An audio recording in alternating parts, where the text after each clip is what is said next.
Hello in Twitch world. It is Saturday, and that means here at Green Oaks Gaming, we are in the studio for some painting. Now, I thought about doing some skateboards just to change it up and be different, but I've got all of these miniatures on my board that I am in process of painting, so I figured we're going to start there and paint some miniatures and just see how the afternoon progresses. It is 12 o'clock Central Standard Time here in Houston, Texas. I am Joe, and in case you are just joining in or new to this Twitch channel, I am a hobbyist, I guess? I don't know. So I paint miniatures on commission, and as well as for tabletop role-playing games, for displays, for competitions. But I do a lot more as well. As you can see, like I said, skateboards and landscapes and oils. So lots of different art stuff. But our channel also talks about things like RPGs and different aspects of RPGs. We focus most of our content on Dungeons & Dragons 5th edition just because it's the most popular. But that changes and varies, so it all depends on what we're doing. But for today, it is our in-studio day. So we're going to move things out, and I am going to, because my screens are so far away from my painting station, to be able to read any comments, I have to put my glasses on and off and off and on. So I'm actually going to try to open my channel so I can read the comments and be able to comment back more quickly. So if chats come up, I do have my chat open. We're going to pop it real close to my painting session or painting area and be able to get after it. So we've got so much going on here. I know the camera does not quite do it justice. We're going to back it out here a little bit. So aside from these that you can see, there is a wealth of miniatures on the other side as well. But I want to try to focus and get some of these done. Now I've got my wet palette all set up. As far as liquid, I've got to put some parchment paper on there. And I'm not going to go super deep into techniques and details and things like that. For me, I just love to paint. And so I hope you enjoy just hanging out and watching me paint. We'll go over some of the miniatures that I have. So this is a flower fairy or a flower pixie. So I just started doing a base coat on it. But I've got to do skin tones after the base coat. So I'm not ready to jump into that. This one here is a ranger, and this is a display miniature. We did a lot of leather over the past couple of painting sessions. We did a lot of leather yesterday, so you can see lots and lots and lots of leather. So I don't know if we're going to be going after more aspects of the shirt and everything today. We'll see the color choices that we do, because now we're in areas where we've got lots of different differentiation. This is some type of I almost say like sci-fi sorceress, because she's got this real funky type of sci-fi suit, but a wand and this magic book and this cloudy stuff. So we've got to do some leather on the boots, as well as finish out the handle on the knife, and then we can start getting into cloths. And wand, and then smoke. A lot to do yet on that one. These are the ones that I'm going to be working on primarily today. So we've got a sorceress. This is a character that we built on one of our shows, and is a goth sorceress for Dungeons & Dragons. This is a druid I'm hoping to be able to work on today. Some of it's going to depend on the colors that we choose. And we've got so close to being done, a dwarf fighter in armor with an axe and shield. We've got him very, very close. We've got to finish out some gold on the shield, on the axe. We've got to paint the horns, and we've got to paint the cape. So I grabbed just a bunch of different paints that I figured I would probably use. And we are going to just start laying down some paint. And I want to get these organized a little bit, so I tend to use a triad aspect when I'm painting.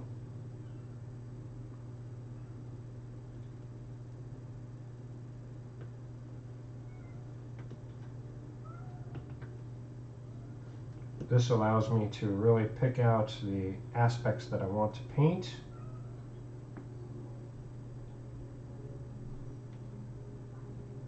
And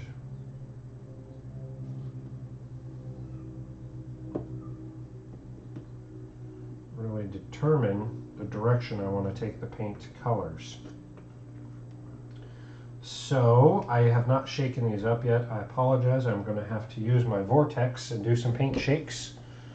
I hope this is not too loud.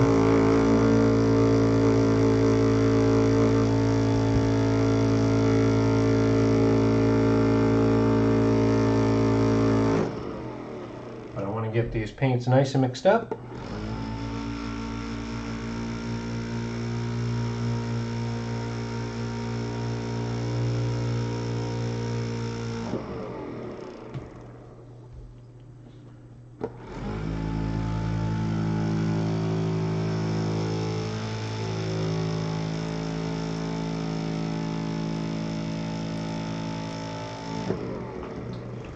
And that way we can have real good, oh, looks like I got a blocked one.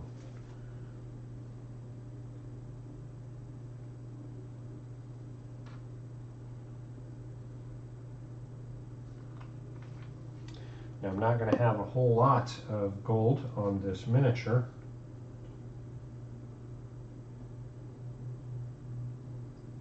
There are very small elements that are going to get this gold. That really varies from miniature to miniature. So it's not going to take a whole lot of paint to be able to do. And of course these elements on this dwarf are pretty small. I'm bring this camera in a little bit, just so as I'm painting, I'm hoping this is going to capture all the detail really well. We've got a little bit of a new camera set up. I hope it does a good job. Adjust my lighting a little bit here.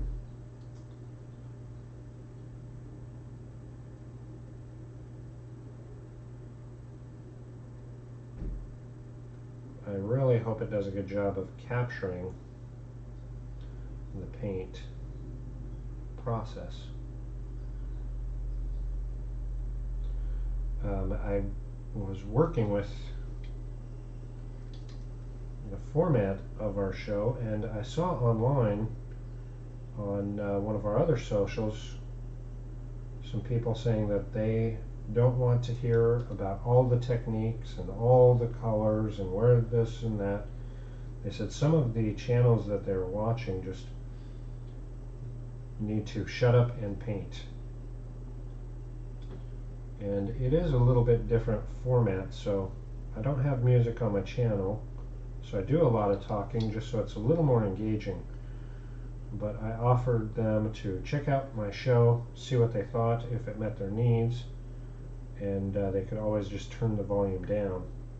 And pretty decent feedback from it.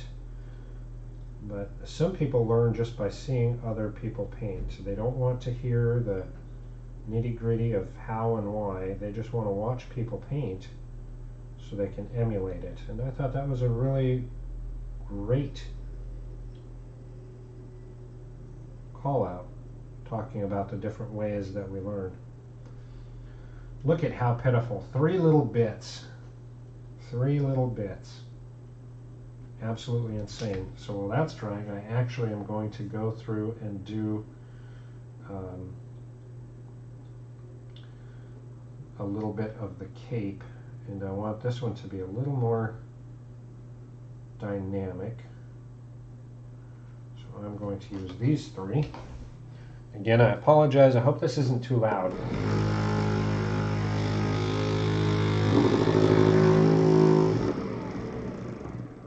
That's just my vortex mixer.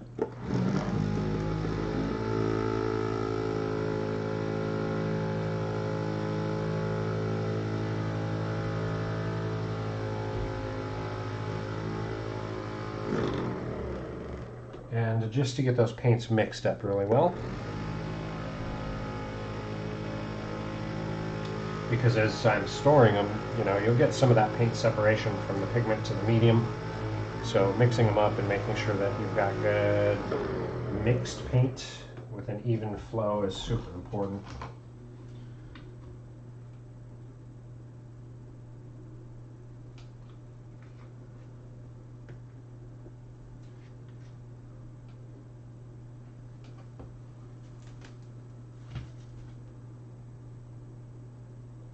Oh, that one's a little blocked. Let's get that pokey tool to work.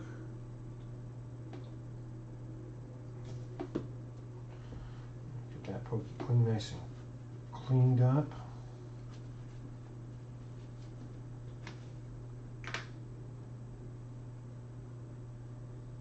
May not have gone dark enough on this one here. We'll see. We will see. I like to punch a lot of contrast into these miniatures, because it's just more appealing for the eye, the more contrast you can add in.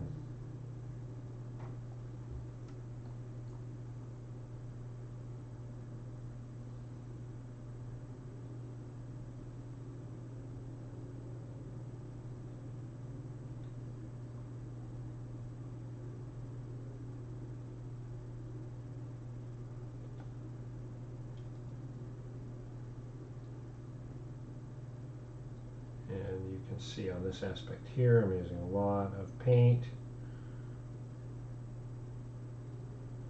Get this first coat on because I have not done a base layer on this fabric yet. So this is the base coat. I want it nice and smooth and opaque.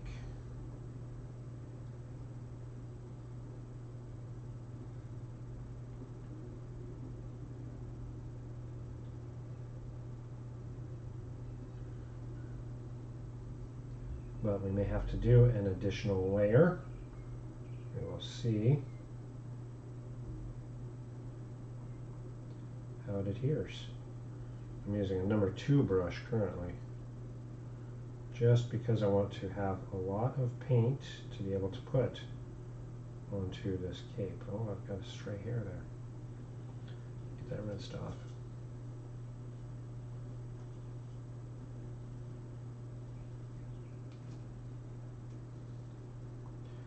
Now this color is going to be the same that I use on the Sorceress as well.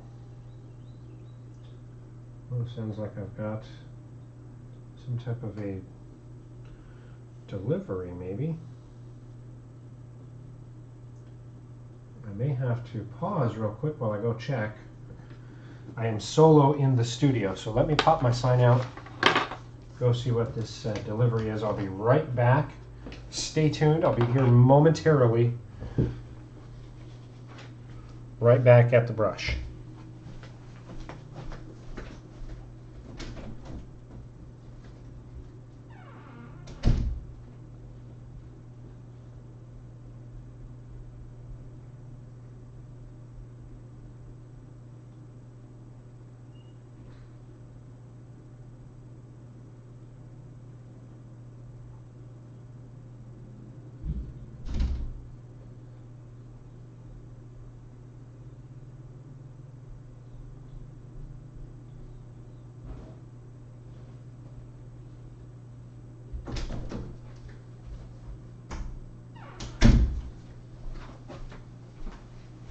Okay, I apologize about that. I hope I was fast enough.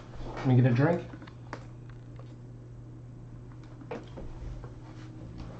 Ooh. Some more miniature stuff from Reaper. Pardon me, I have some paint, as well as Tammy has some paint. We got a few more brushes, and I got a couple of minis. So I don't, not that I need them, but they actually came free because of the purchases that I did. So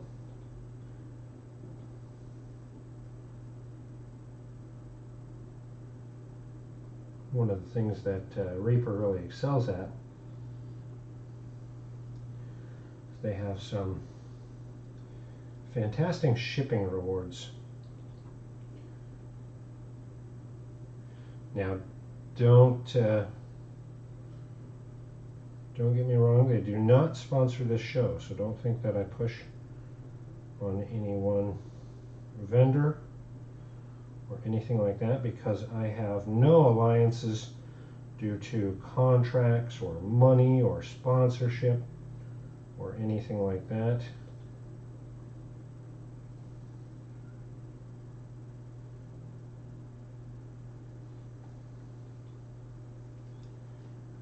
When I'm getting those types of products, it's because I purchase them all myself.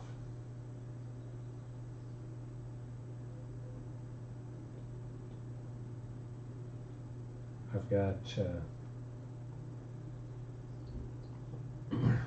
some of the supplies for ReaperCon. So ReaperCon happening Labor Day weekend in Denton, Texas. I had to purchase some miniatures for my class, so I'll be teaching a couple of classes. One of the classes, oh, there's that hair again, it wasn't on the brush. Let me pull that hair off. One of the classes I'm going to be teaching is all about eyes. That hair is going to be stubborn. Bear with me, let me get that off. I want to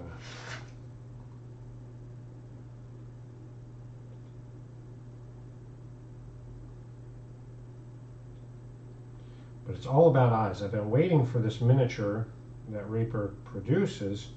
It's called an Eye Tyrant, to get back in stock, because I want to use it because it's got lots and lots of eyes, right? And the class is all about beginner introduction to eyes. So I want in the class people to be able to paint multiple eyes. My thought is I'm going to paint a set on screen and show them the technique that I use, and then ask them to follow along with a pair of eyes, and then just go table to table and check and see how everybody's doing, how everybody's feeling, and then be able to do it again, show them on screen, and just kind of like a step-by-step process. But by having multiple eyes, people who learn faster can move ahead a little bit, and those who learn a little bit slower and want a little more hands-on, they're not being rushed too much. So my thought was, if I can get that Eye Tyrant for the students that take the class, students, I don't know if that's the right word, the participants who take that class, it's the best way to do that class. But they've been out of stock on this particular mini forever. I've been waiting for months. Finally decided, you know what, screw it. I need something prepped up for this class, because I'm going to give them a base coat and then a base coat of just flesh color. Even though they're zombies, I am going to give them a base coat of flesh color. And then their first mid-tone. because that's the level when you want to start putting on details like eyes. So they'll be ready to go based on how I paint eyes on minis, and should be a lot of fun. So one of the items in my delivery today was a shit ton of zombies. A actual shit ton of zombies. So now I've got to go through and airbrush 30 zombies. 30 zombies. 2 layers. But airbrushing should move them along pretty fast. So that'll be good. Oh, you know what? While I'm doing that, I do want to, let's hammer in the reds here. I actually, rather than my 2, I'm going to move to my 1 for this one.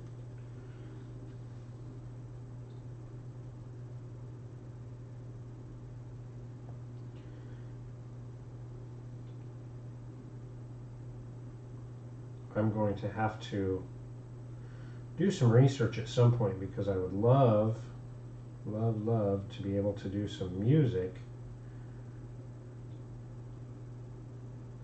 on the stream.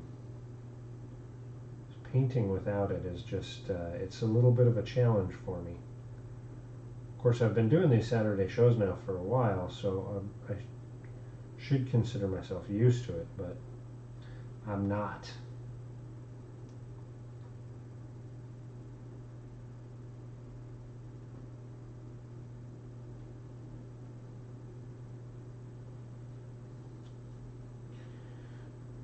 Tight areas on this miniature are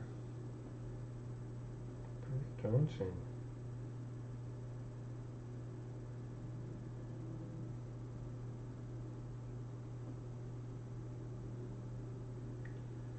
None of my kids are coming for Easter, and I'm not able to go visit any of them, so I debated going to the movies tomorrow. I heard back from one of my brothers about Morbius, so I'm debating going and watching Morbius tomorrow, but I haven't confirmed that yet. It's a challenge because I do want to go watch Doctor Strange in the theater, but it isn't until later this month that it releases, so I can wait. I can wait. But I'm kind of craving some popcorn. There is nothing, I don't care who says it, even homemade popcorn is not the same. I mean, even if they say the movie theater style, yeah, it is not the same.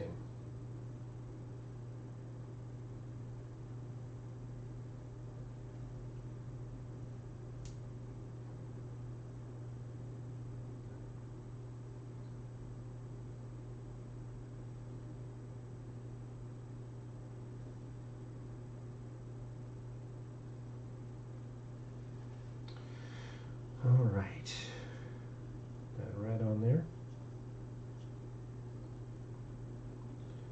We'll just check and see how well that covers. Looks like it may need a little bit more.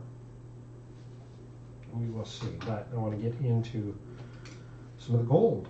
Move up to the next level of gold. And this is just the shadow color mixed with the midtone.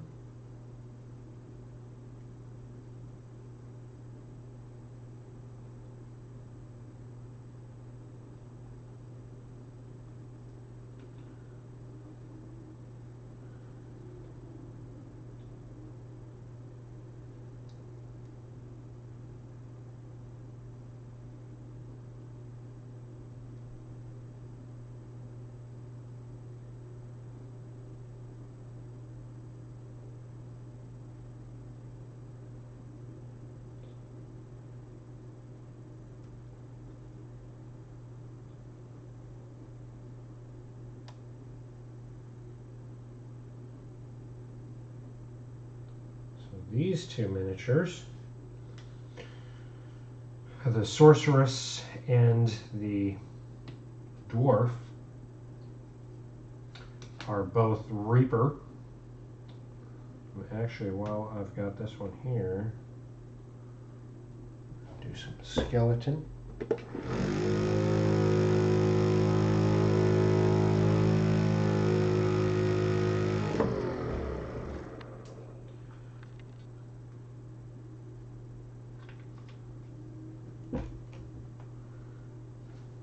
And we'll go ahead and pop his horns on.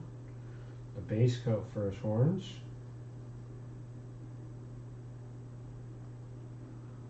And just a hair water, thin that out just a little bit.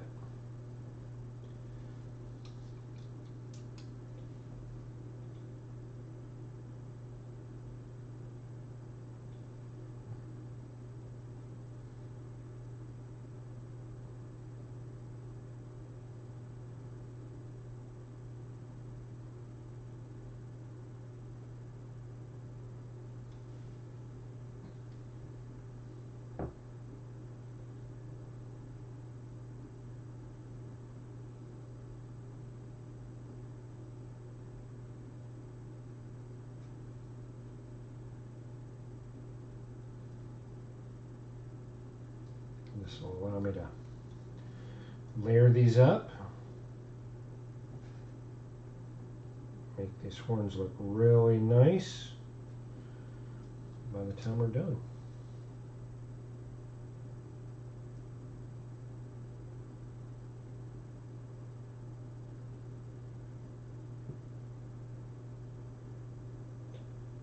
Was talking with a friend about Bone 6 coming up, the Reaper Kickstarter Bone 6, and actually doing some comparing between it and Bones 5.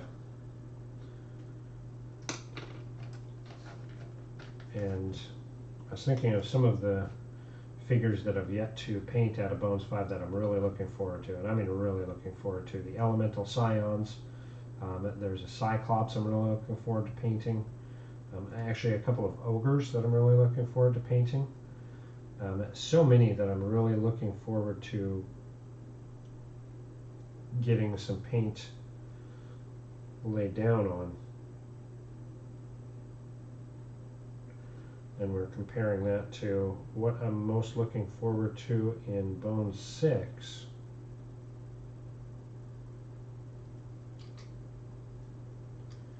I have not yet gotten the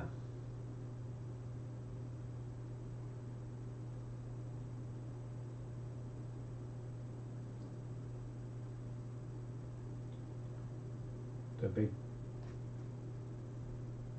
focus, I guess.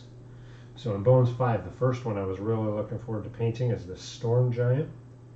Was the first thing I actually painted out of Bones 5. You've probably seen it on Instagram if you follow me on Instagram. If not, be sure to give a follow onto Instagram. But a super exciting piece for me to be able to do, so it was a lot of fun to paint. Definitely a challenge to paint as well, but a lot of fun. And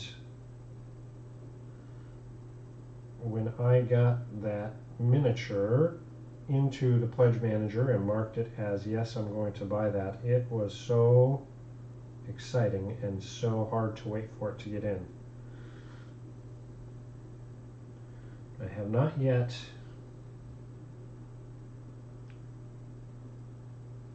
gotten that one piece that's just like making my mouth water. So it'll be interesting to see as we get closer to the Kickstarter end at the end of the month where we end up and what is in the brackets and ready to be purchased via the pledge manager. So we will see.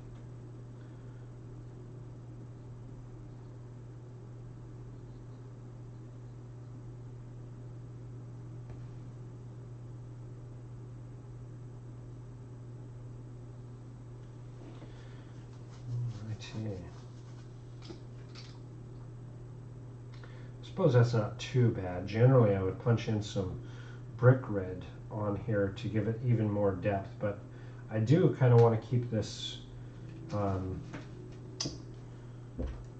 lighter in tone for this heroic pose.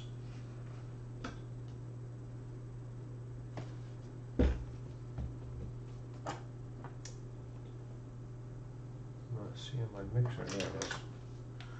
Just hidden. Just hidden.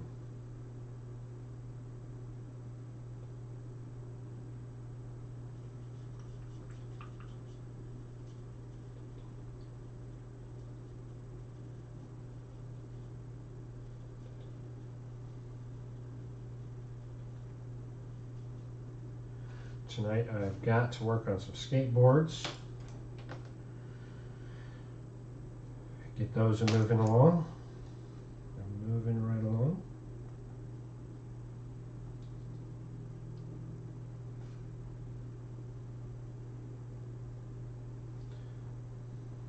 All right, let's start bringing this color up.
Yeah, being able to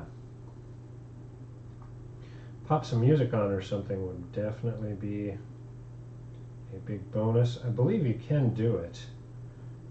I've got to do some research because I don't know if you have to pay for the service or if it's like a subscription or something. And then I know they've got their own approved music that you can do, I believe, from what I've understood from others. But I wouldn't want it to be just crap music either, so I really want to do a little more research on that before I commit to anything.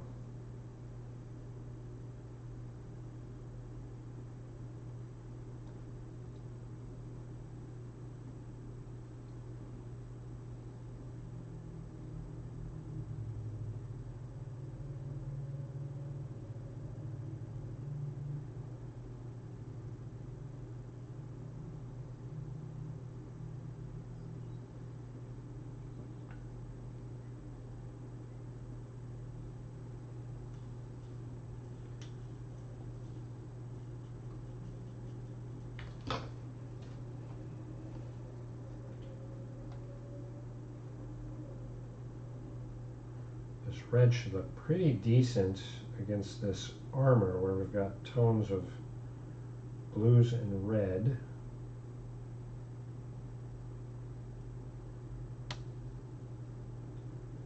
Because this is a heroic character, I really wanted those vibes of Superman. So the red cape was definitely a must-have for this miniature.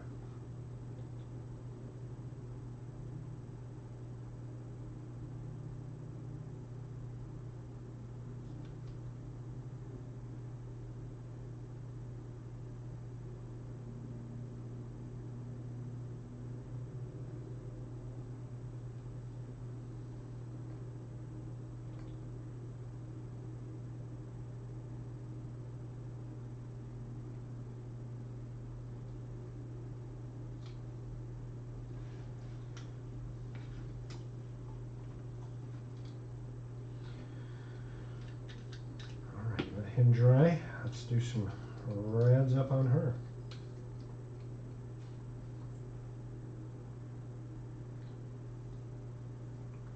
And depending on how the stream goes today will determine kind of how long we're streaming. Of course, if you do come across us, don't hesitate to give us a follow. We're not looking for subscribers, but we would like to have more followers, help us gain access to new features and benefits here on the channel. Of course, following does not cost anything. You can elect in and out of notifications when we're going live, but it gives you access to our schedule, see what we're doing and when.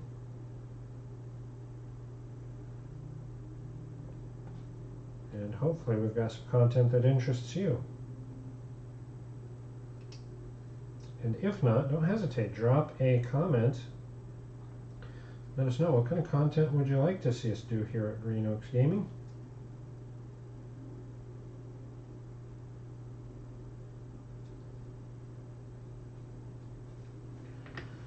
Because as we started this channel, it was really just kind of an experiment more than anything.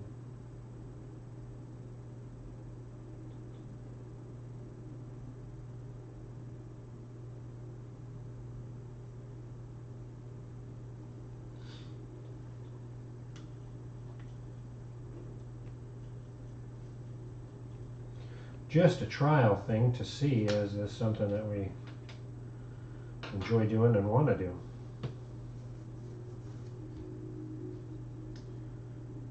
So this one, I'm wondering if I should do the reds there or wait until after I do the black. I think I'm going to wait until after I do the black. I believe. Now for the black, when we get into that, I'm going to do some funky highlights with it, just to make it very different and unique.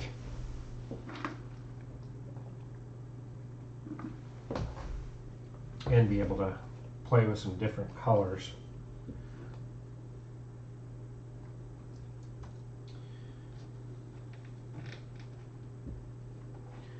As we move into the midtones of the reds, here's where we'll start punching in some more color.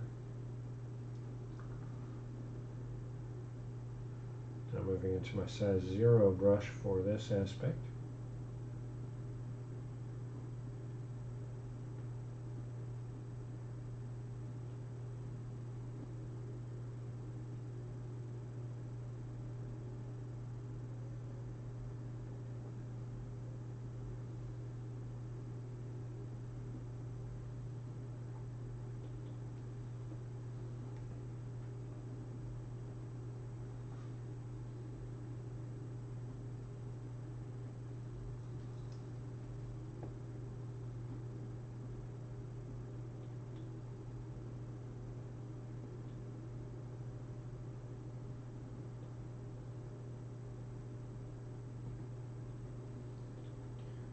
Some of these minis are so fun to paint. There are some that just really get my imagination going. And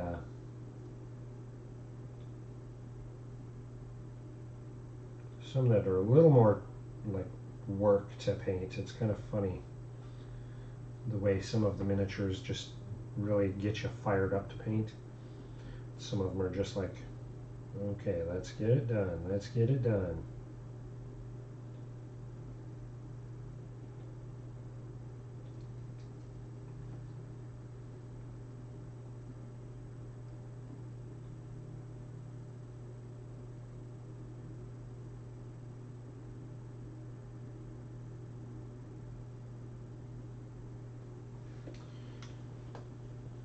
And these two, the Dwarf and the Sorceress, are both kind of fun and different, unique and everything, so they're not too bad.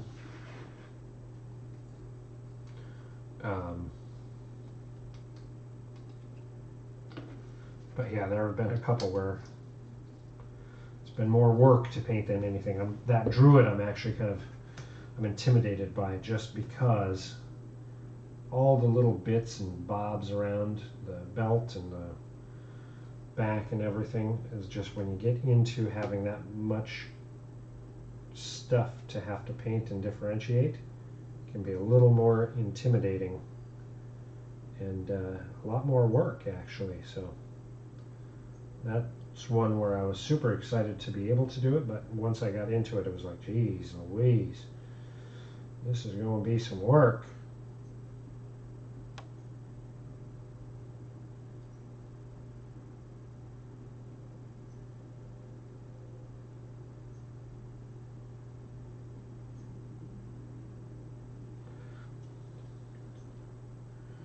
Make this red thin a little bit. It's just a little heavy for this. There we go.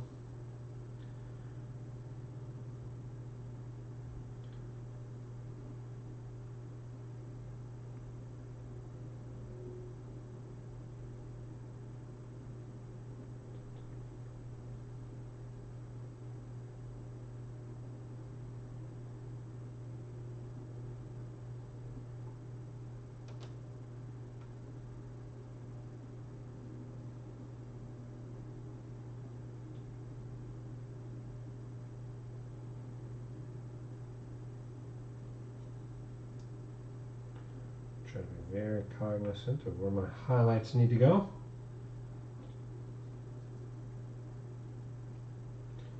So we've got 2 more layers to do.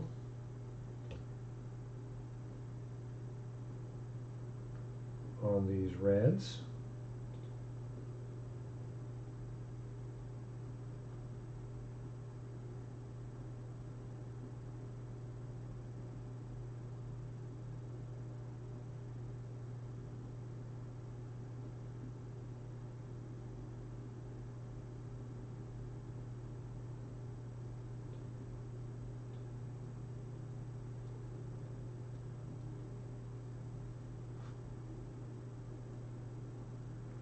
And we'll see if we punch any like orange in here or not.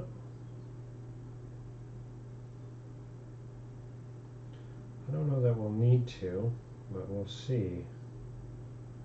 With the sorceress, the goth sorceress, I definitely do not want to.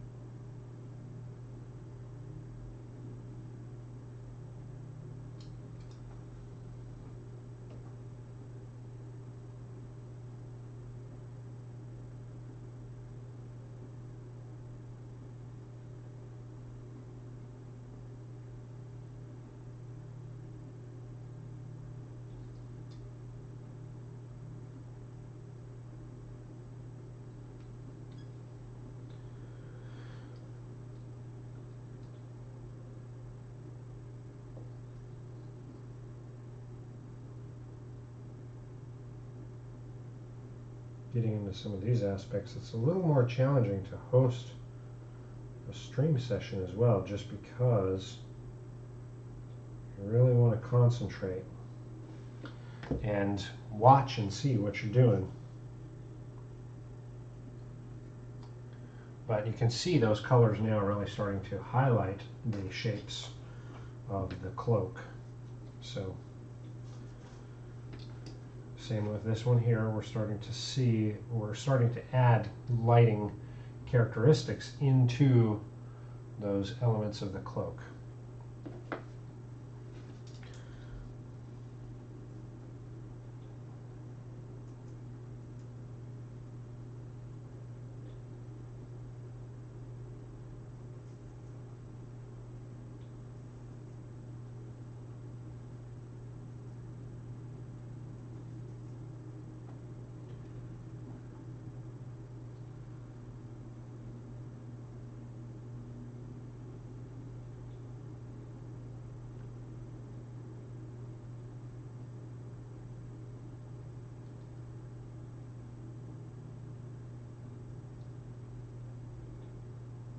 Bringing up that gold.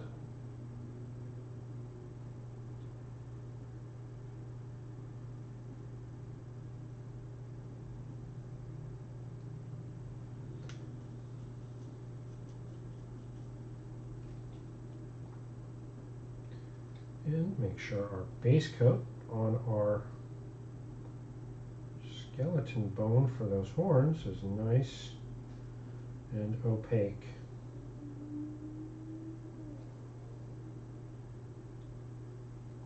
I want a good base because the technique I use for horns is a little bit different. Do lots of washes for it. So I really have to have a good opaque base.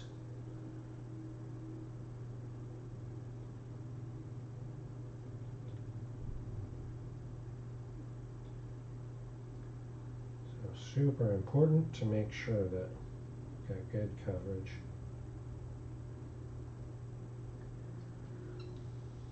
It's amazing how close this one is to getting done. I'm just super, super close to getting done.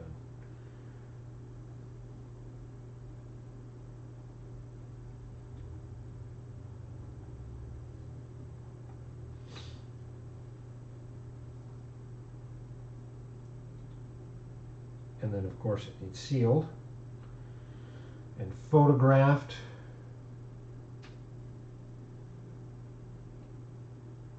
Posted to Instagram.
Oh yeah, this is where we really start bringing up this color.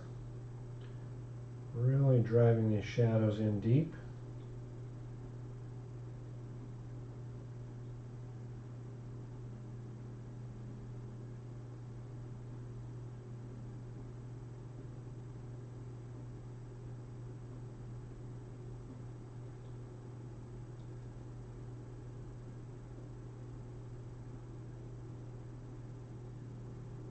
Really bring these highlights up.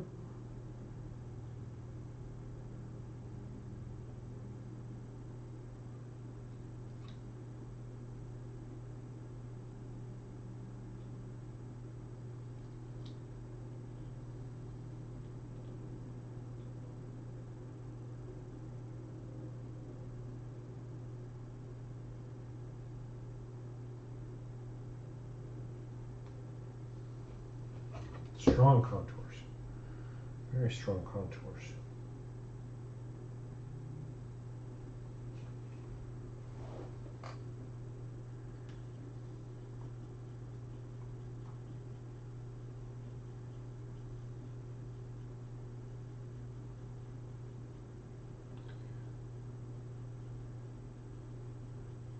On one side I'm keeping pretty dark because of the shield and of course the way it's kind of going under, you can see it there pretty well. So not a whole lot of highlights, but on these elements, bright, bright, bright.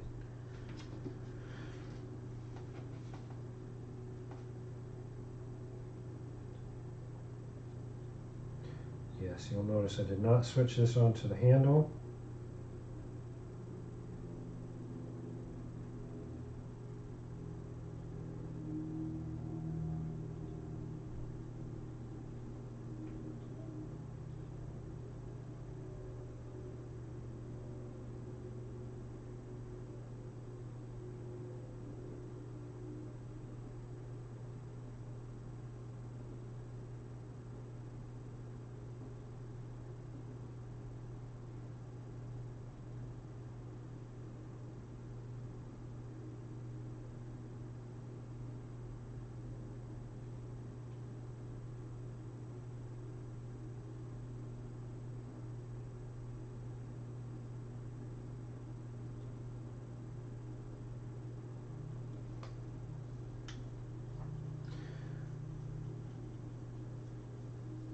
just because there was so little there.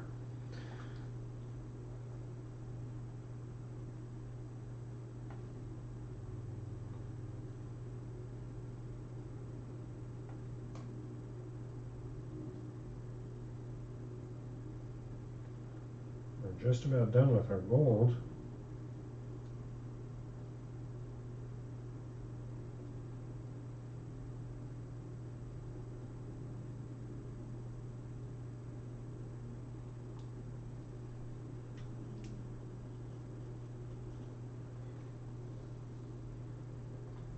Then for this figure, all we'll have left will be the horns, which we've got to start on already.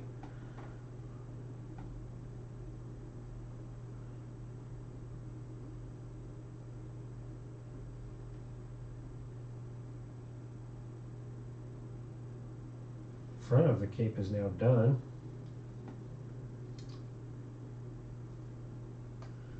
I'm just going to thin this a little bit.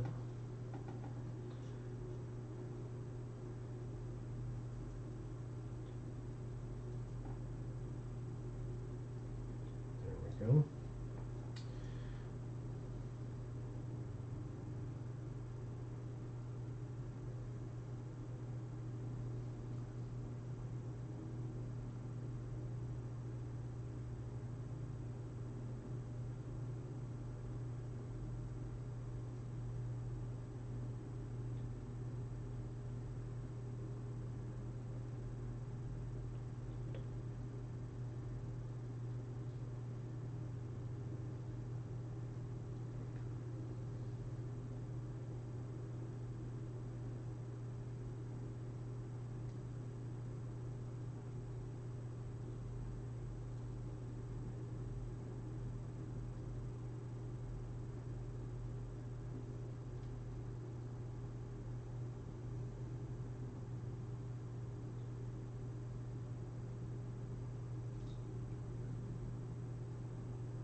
And just like that, we've got the cape done. Yeah, how we gone in with that a red brick, we would have had even darker shadows. But overall, I'm super happy with it. I didn't want it to go too dark. So I think it's well enough that we've got all the shape really highlighted well. Overall, I think it's done really well. Well, we've got this one on the handle. Let's finish out that gold.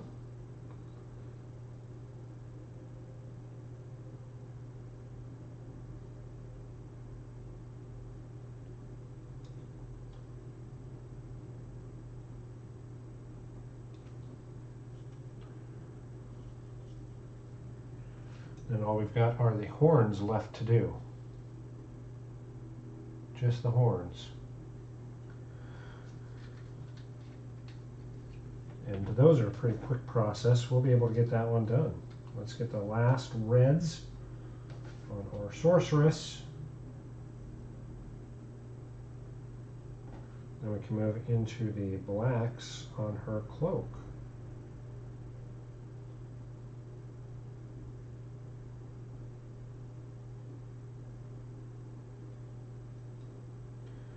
And it doesn't take much for some of these aspects.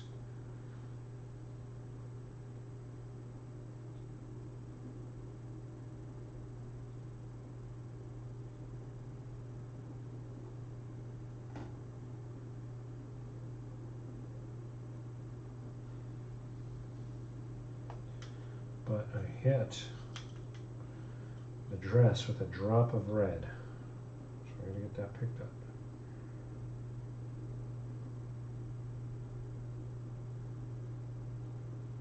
I don't want any red on that dress, so let's clean it up.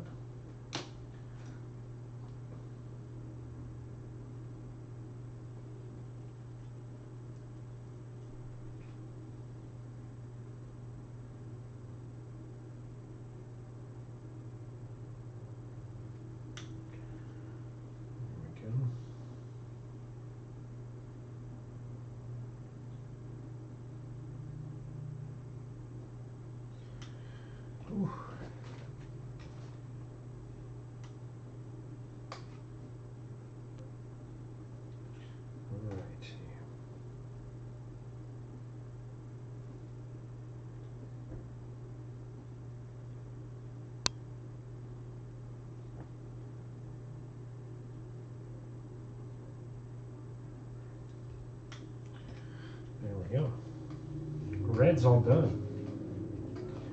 Very nice, very nice. Well, that aspect of the red anyhow. That aspect. Horns. Let's see what I got for horns. I don't have the right colors here, so I'm going to grab those real quick.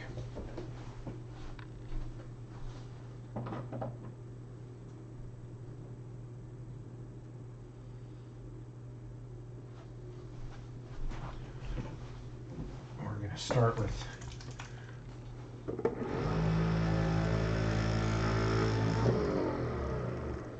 a wood stained brown.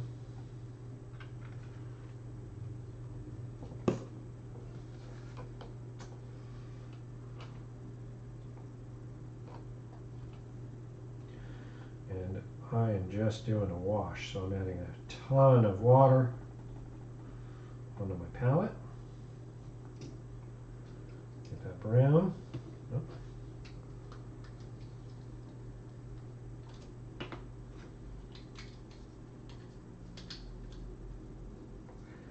Get him onto the base there.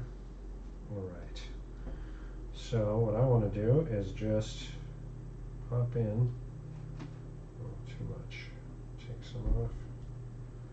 Pop in some browns. Not enough. Just along the base.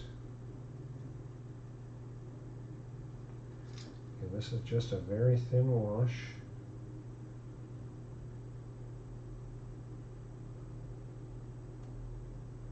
I'm just adding this along the base. So we get a little bubble there I want to get out. There we go. Of those horns.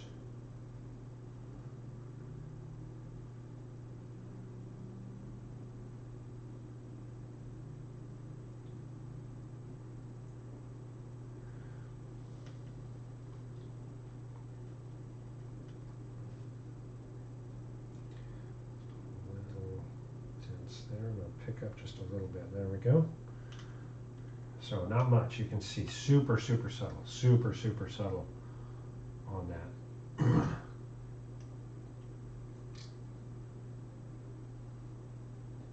And then we're going to let that dry. Well, we'll actually keep him on. So what we'll do is while that's drying, I'm going to take a quick restroom break. Be right back. Let me get where's my sign there. I'm going to get a big drink and a restroom break, and I'll be right back.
All right, get that mic back on.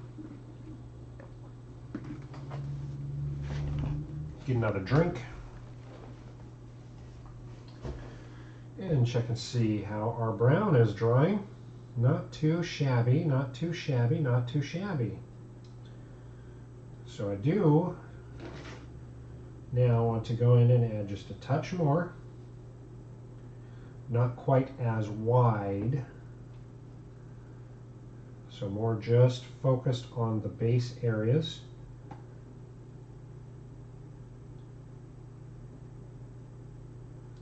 because I want those elements to be the darkest.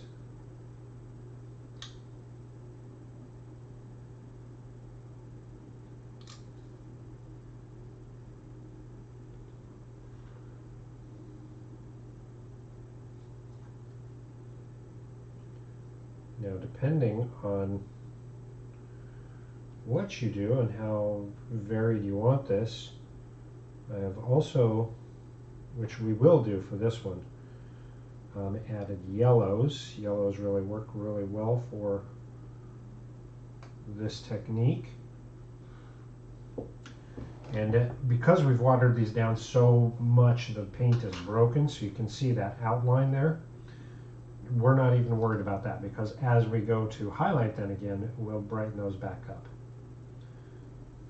But that fellow is getting so close. I'm going to pop him aside. We're going to pop that sorceress back on. Now, black is a super intimidating color for a lot of people.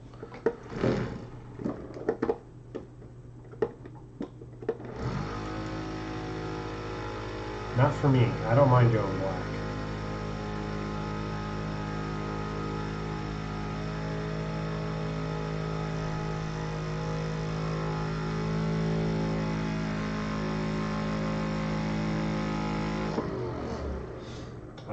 Black is one of those colors that you just have to think about it a little bit differently.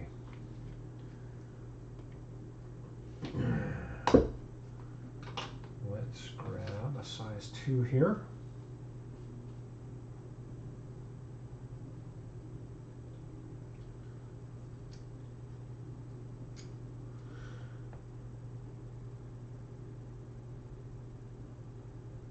Welcome to the jungle. We got fun and games. Yeah, boy, if only I could do music. So oftentimes I'll put my AirPods in and listen to music while I am streaming as well. I may actually do that here in just a moment, because this is the first Saturday in a long time that I have not put in my AirPods and have music going in my head whilst streaming, so I'm having to adjust a little bit. Wow, someone's coming in fast. They wanted that parking spot.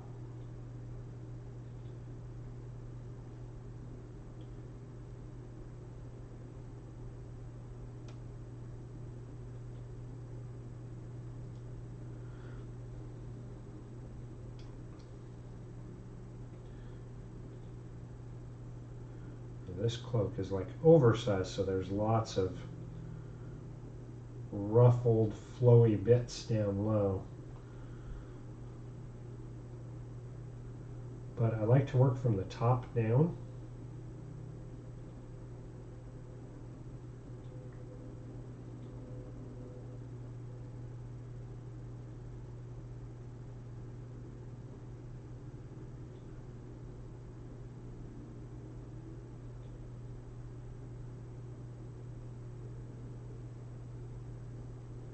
I suppose we could have done a little bit of red there. It's okay, I'm going to frame it with black.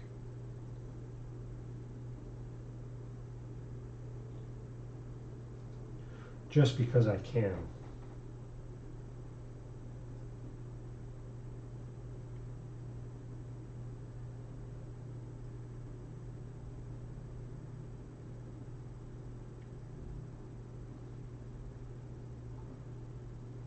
So I don't know if the VOD is still on Twitch or not, but I know it is on my YouTube channel, where we built the character for this miniature. So Wednesday nights we built characters and monsters based off of miniatures, and this one was actually pretty fun.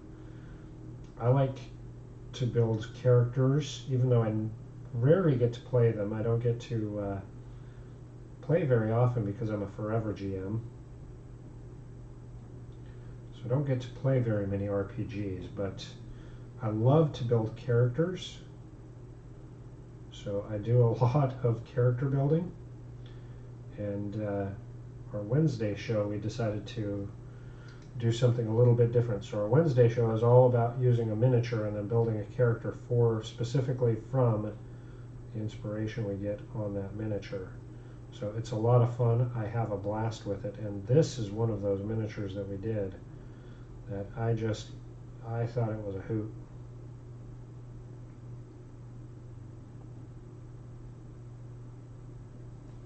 Because it's so different and so unique, and I could really see someone playing that at the table. But if you're interested, if the VOD isn't, because this is a couple weeks ago now, if the VOD isn't on Twitch, it is on my YouTube channel. You can check that out too. You can also follow there as well.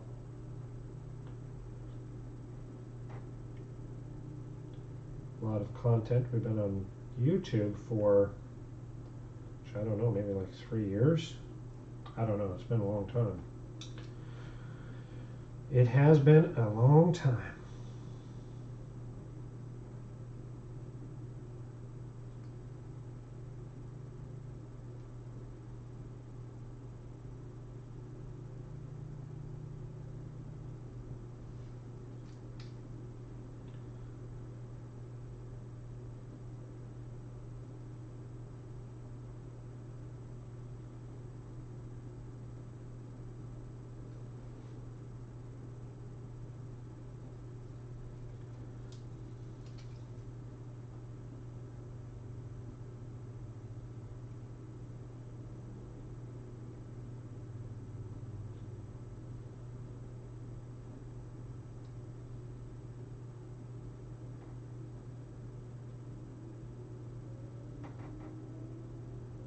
So this one I'm going to have a darker red on part of this cape, that part that's like flipped over.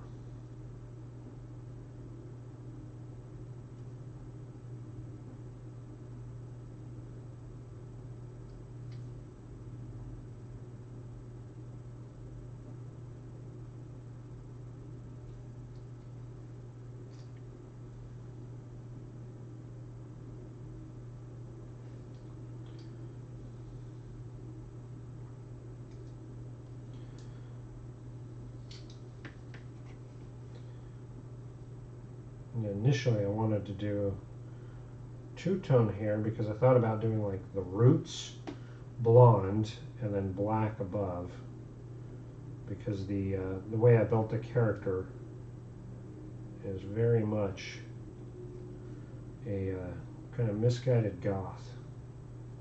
So I thought it would be fun if we had roots showing because she's on her way to go get some black #1.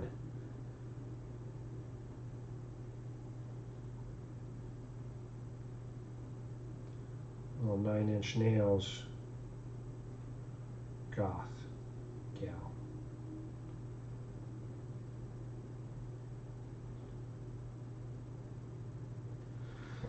Alright, now we're getting into around the face and the collar that we've already painted. I'm going to switch brushes, move away from my #2, down into my #0.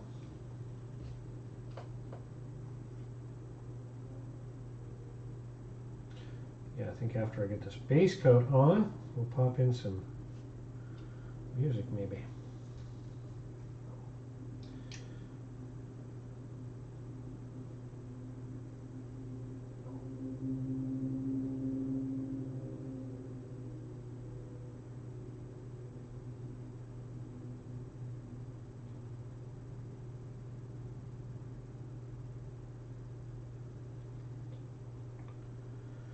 Whew.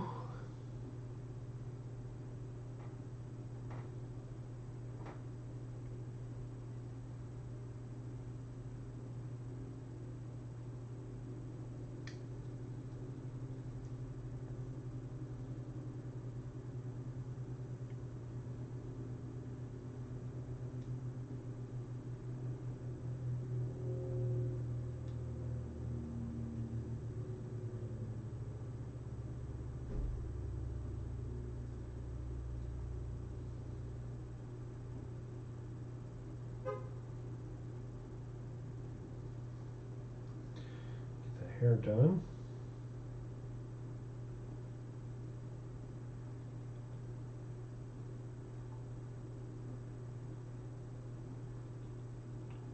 Which is going to frame in the face that we've already completed,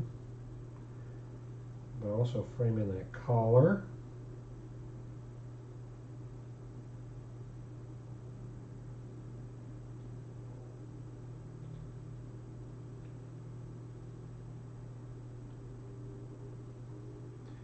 Now the hair we're going to highlight very different from the cape.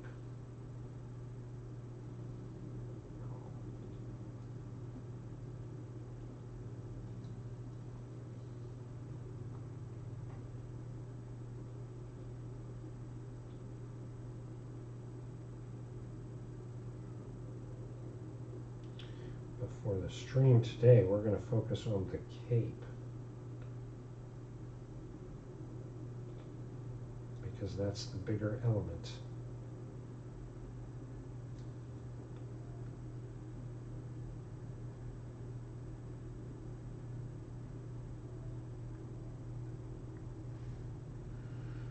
Whew. Now we'll do a little bit of eyebrow.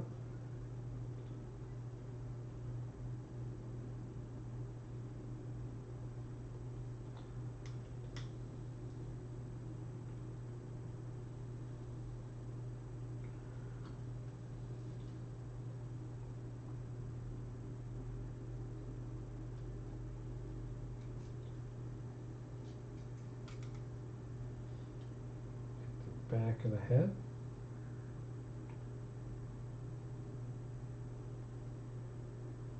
This hair is carved pretty deep, so depending on the sculptor, sometimes they carve, or sculpt, I should say, not carve, they sculpt the hair in different ways. So I myself personally love very little detail sculpt in. I like it when there are like more flat surfaces that you can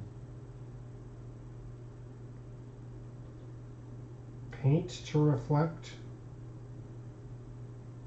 the hair surface. And this here is like more strands sculpted in, which isn't bad. It's just, it's harder on this scale because you really have to be cognizant of the strands, highlighting the various strands. So it's a little more challenging, but not bad. Not horrible, I suppose. So I just want to check and see how our cloak is doing, if we're getting good opaque coverage. I see a couple areas that I just want to hit again. A thin layer.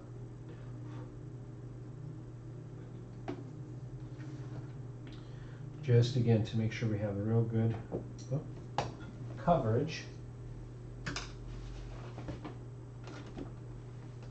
Bump everything while I'm making a mess and knocking stuff over. Primarily on my flat surfaces are where I'm most concerned. I want to make sure I get good opaque coverage. Good solid base to highlight from.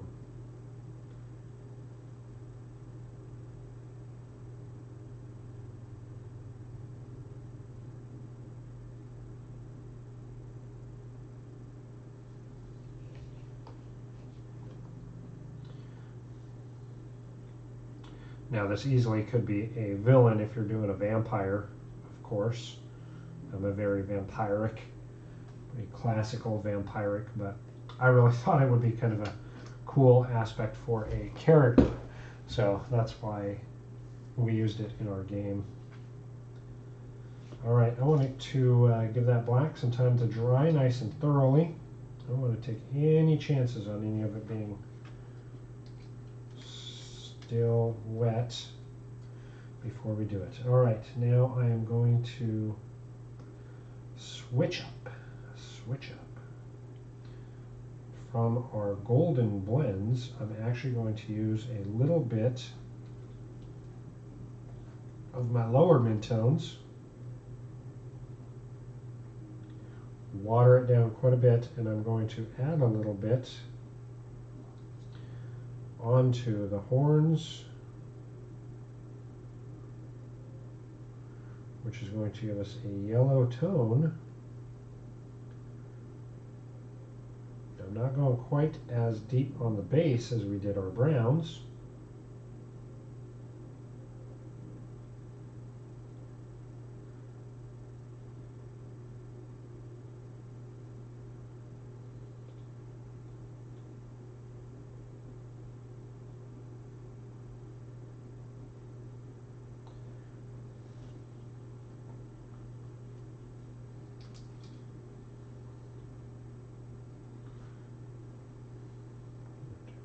Hair more up and through here.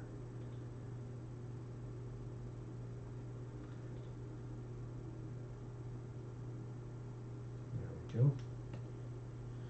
And then again, we'll let this dry. So the biggest thing about this is by adding that yellow, it's a better bridge from the browned now skeleton bone up to where we'll have raw skeleton bone. And the last step we'll do is actually be doing a wash of the skeleton bone, just to make sure everything is nice and bright and looks very horn-like. So it does a really good job of, on this scale, making things look very realistic. So I really like it.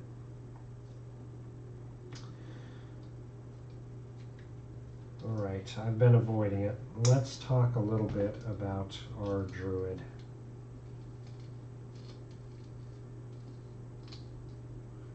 So I'm wondering, do I do reds in the dress, or do I do something different? So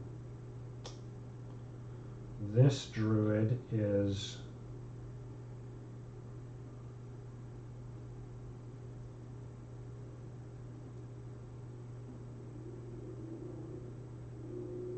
I actually want to go brighter colors in here. I'm thinking purples, nightshades, and purples and lilacs and stuff to really brighten it up. Even though there's some details like the coffin, the skull. I mean, it's a witch, but I built it as a druid. I don't want to go full on witch with this character. There are bits of like elements of like scale armor on there. So let's look and see what we have for aspects that we need to paint. So you've got this bit of, I would call it a tabard. That's going to be the lowest point. And then you've got this scale armor, bits of like ribbing armor. So there I'll probably stick with armor itself, so grays, blues and grays. And then will come the dress, and then all the bits and bobs. So tabard first. If we're going to do purples and blues, you'll want to go yellows or greens depending on the tones that we use here.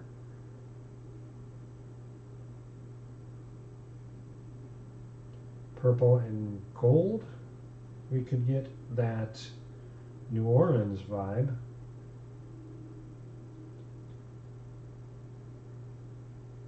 Yellow isn't going to pop quite as much from the white, but it will from the purple framing of the dress.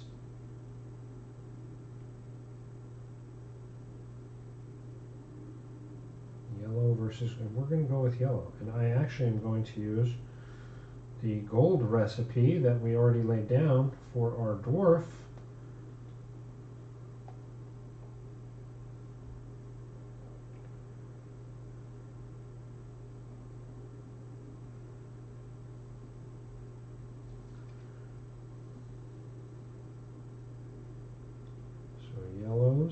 It is going to be gold and yellows. Now this is a non-metallic metal gold, so it's going to look a little funky as fabric, but I think that is okay. We will make it work really, really well for this miniature until I've really thinned it down from using it on that dwarf.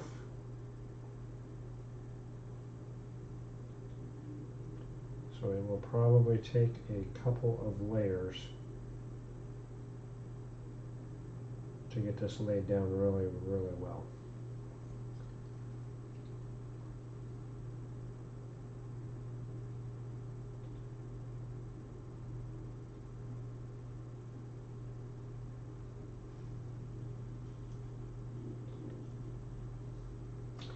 Then as we move into elements of the armor, I do have the other figure that I want to do armor on, although I'm looking towards that one having custom colors, and there are lots of bits and parts we can do with it, so nothing too crazy.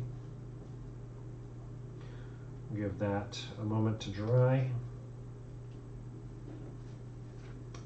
Check on those horns are still a little wet. The black is really dried pretty well. So let's start building in some highlights into this cloak.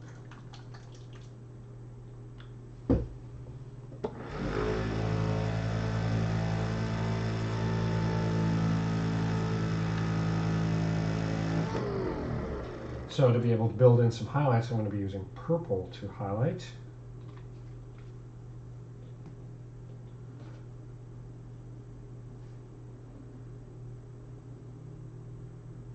And to do that, I'm going to use a little bit of purple, just a touch of black to make this very, very dark.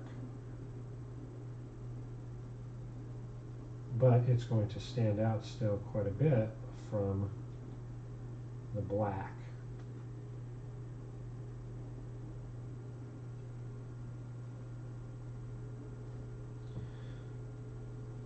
And just like we do with everything else, look at your high points, start laying in some color.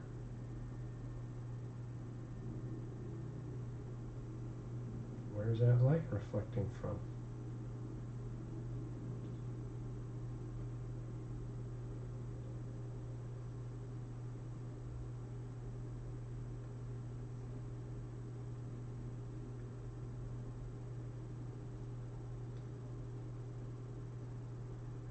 Now, depending on how you're doing it, you can also shade your black. So if I were to do that, I would do it with reds or browns. Make it a little more like fleshy almost is the words I'm thinking of, because of the aspect, that vampiric aspect. You almost make me think anyhow of bat wings in the cape. So I would look at adding some warmer colors like browns and reds to make it feel a little more organic.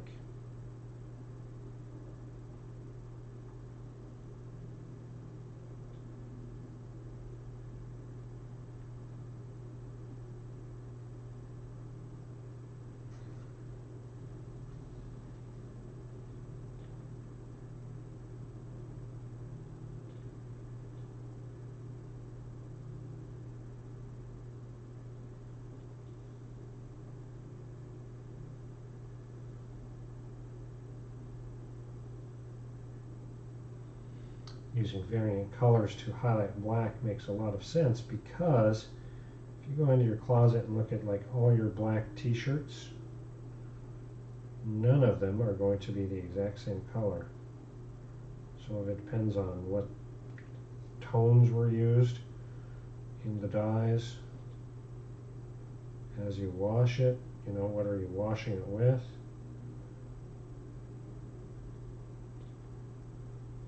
So picking out some good colors that can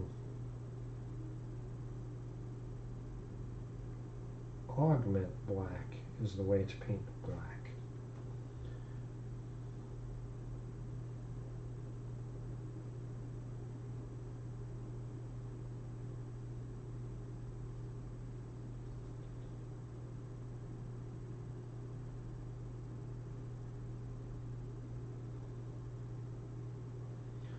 if you were to do those kind of reds in the shadows, I would also do that on the underside of the collar. I am actually going to be continuing using purple on the underside of that collar, just for consistency.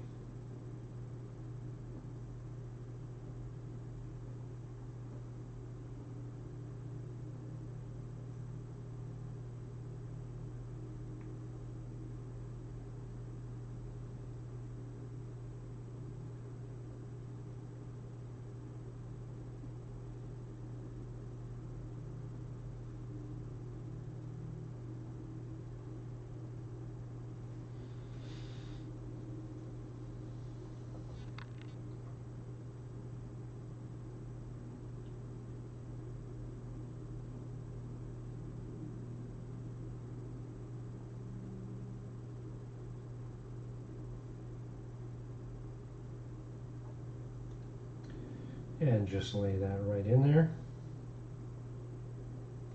Little goes a long way.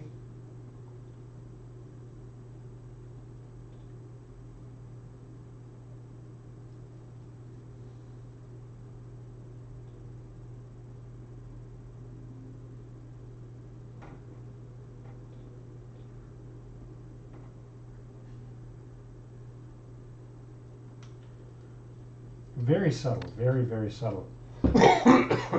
Excuse me. But as we build up in those tones, it becomes stronger and stronger.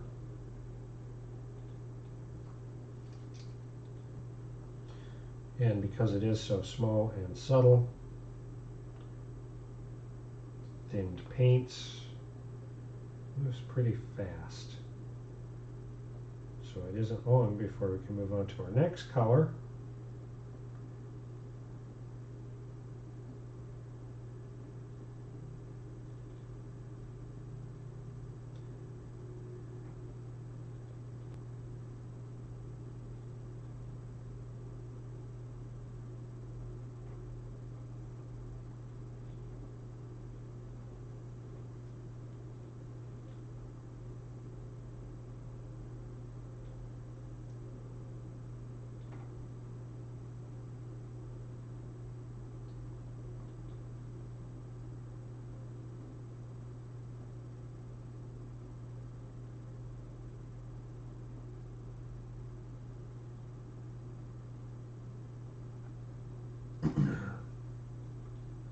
And this one is just adding a touch more purple to that same mixture, because I want to keep those tones very similar.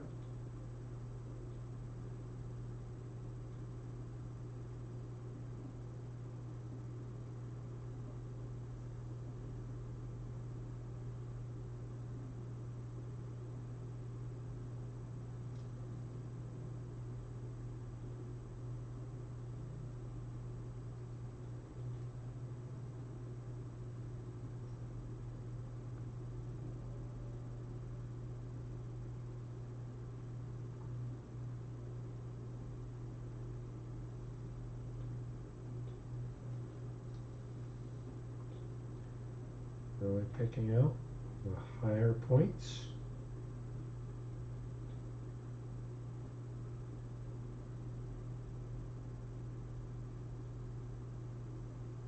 So that we just continue to build up highlights.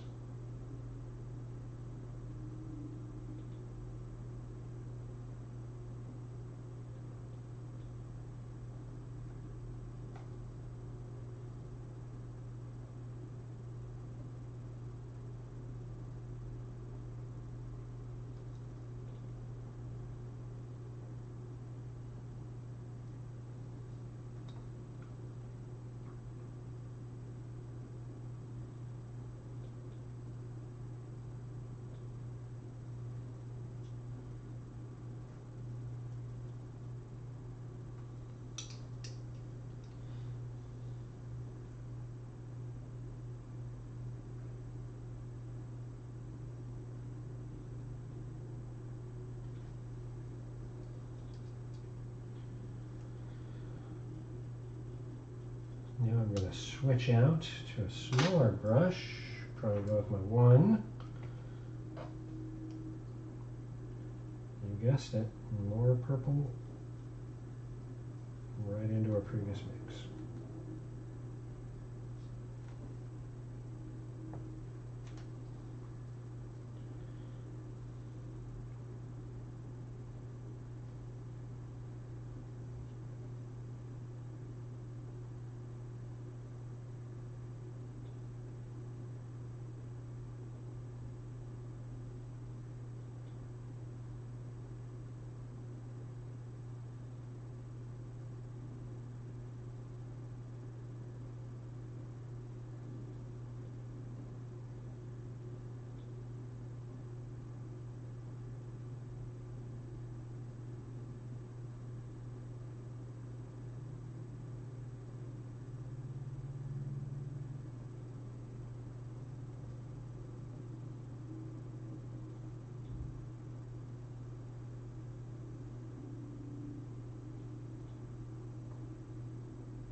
That'll be the last one to do on the collar.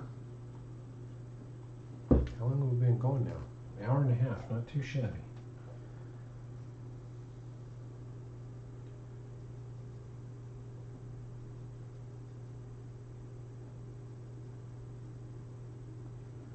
And the last highlight we'll do on the cape.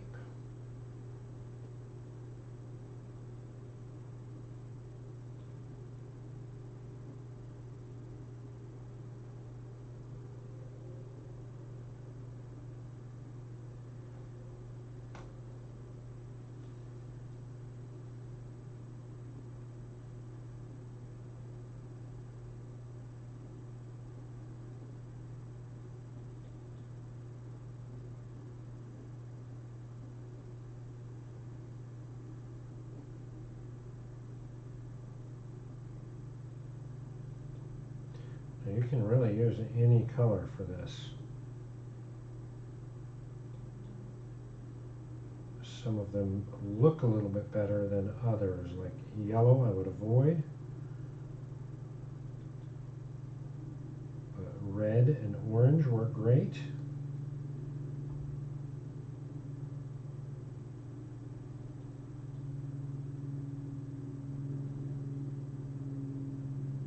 Green looks generally pretty good. Purples, of course, I'm a big fan of.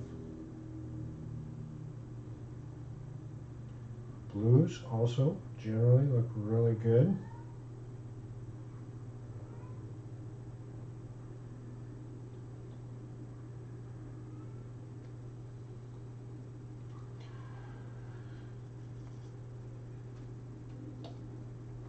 Now you can punch that up even more if you want. I'm keeping mine extremely dark, very, very dark. But once you hit that with a matte finish, takes out that little bit of sheen and really looks good. It's subtle highlighting, but you can definitely punch this up to where those highlights are almost a white, depending on how like silky and satiny you want it. But it just highlights up the tones and the colors.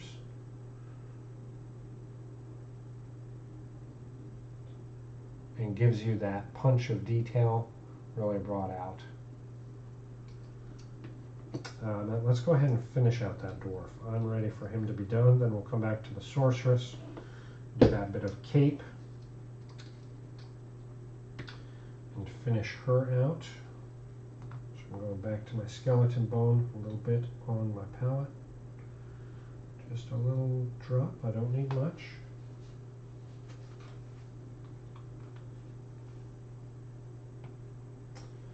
Alright, I'm going to add a drop of water to this. I don't want it so thin it's broken, but I want it nice and thin.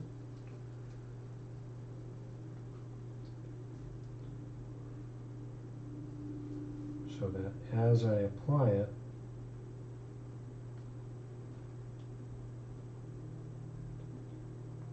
it's more opaque. Or less opaque, I guess is the right word.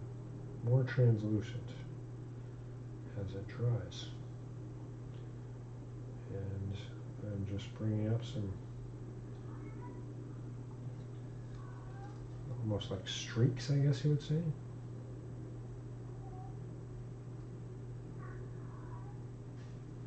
Because I don't want a clear line of separation like we've gotten putting down our browns and yellows. We want to break that up.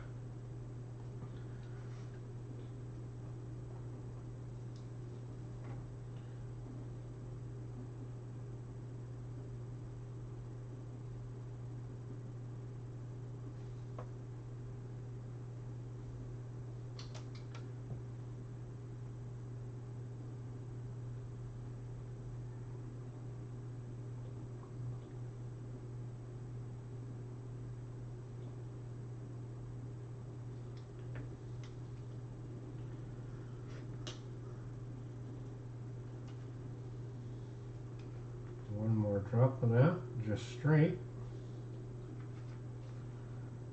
Because as this wash dries, I'm going to go through, just make sure those tips are very much covered. I'm going to take out any chance of brown or yellow coverage on there. This ties us back into our wash that we just laid down.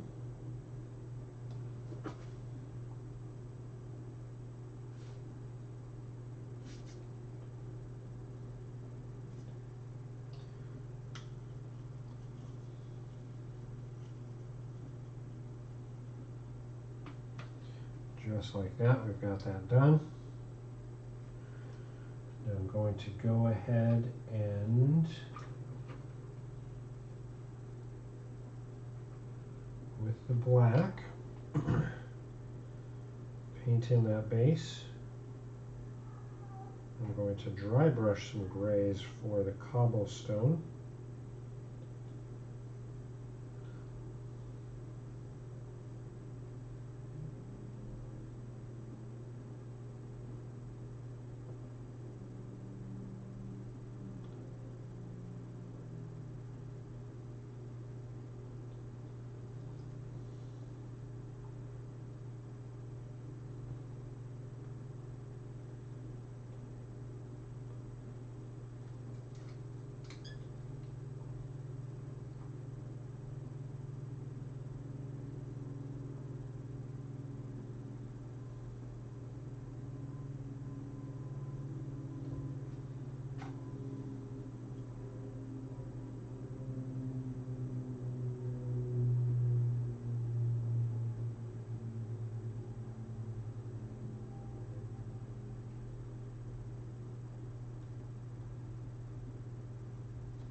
With those cobblestones, you can do a lot of different colors, so depending on the stone color that you want,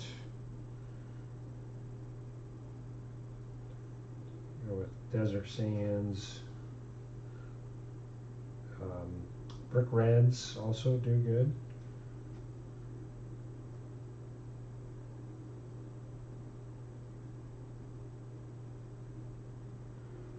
Sometimes it depends on the colors that you use. You know, if you want that figure to really pop out from that base.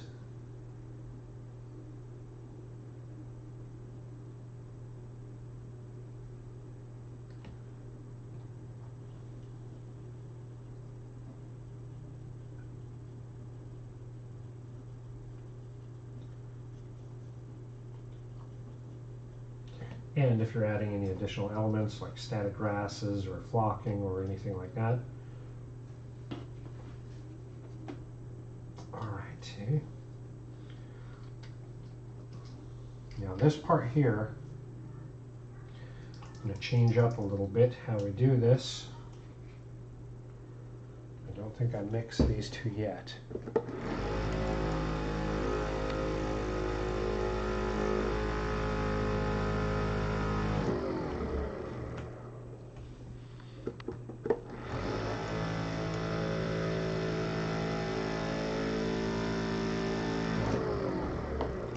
So this element of the cloak for our sorceress, I do want to be very dark.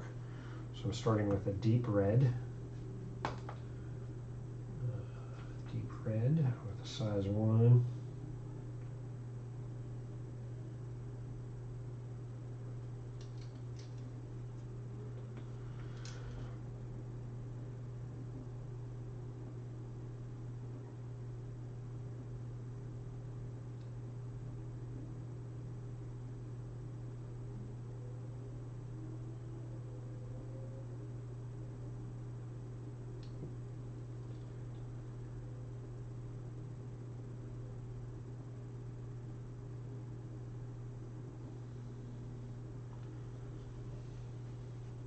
This is super tight quarters here, so I'm going to give that a moment to dry before I finish that out because I don't want to peel those edges. This one's a little trickier just because I started in the middle. I should have started on one end and worked my way across. So we'll go back to the Druid for a moment. Since we're using the same size brush, touch up that dark color for that gold that we initially laid down. Make sure we've got good opaque coverage on this tabard. I don't know if it's a tabard. I don't think it's a tabard, but I don't know what the proper name of it is. So I will be calling it a tabard.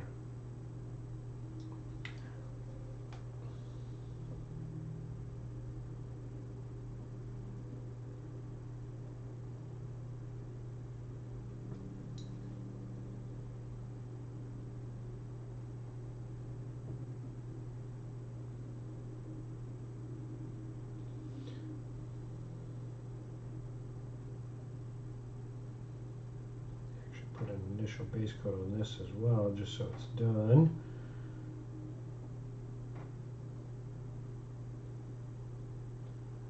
And as we paint that, it can really take less paint.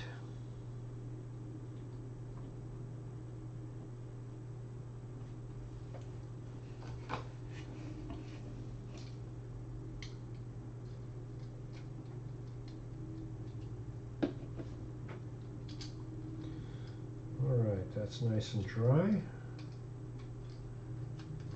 See how much darker that is versus the red that we put down on the inside of the cape or cloak.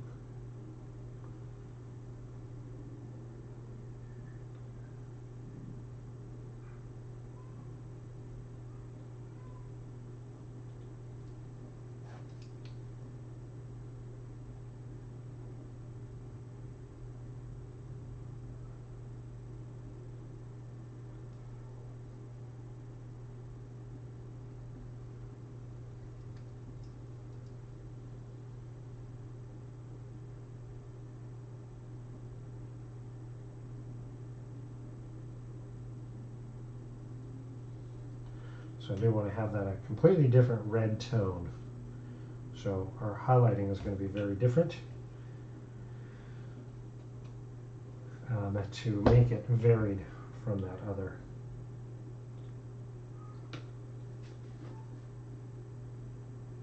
I'm just checking to see how dry these are.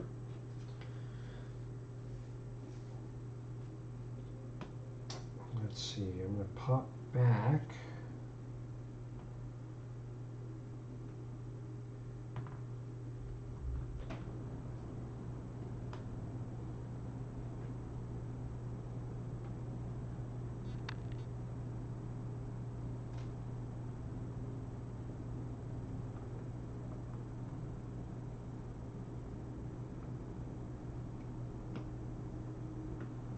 Some of these reds and my purple and green.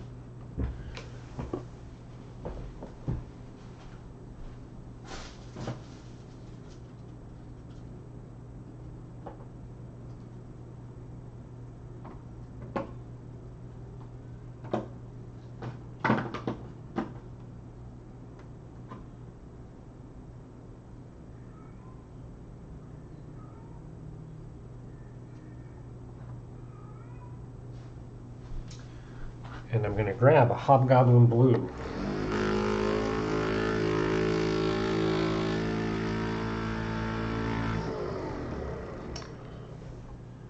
We'll mix that a little bit longer.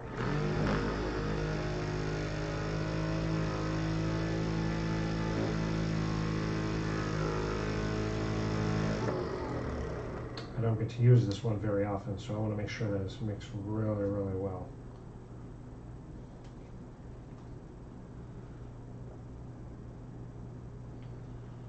Looks like it's got a little blockage.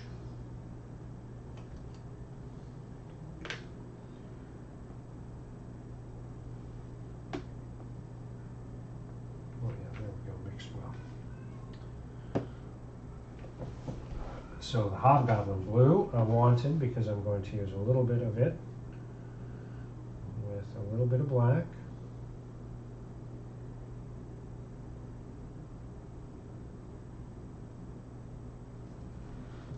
And I'm going to do a crown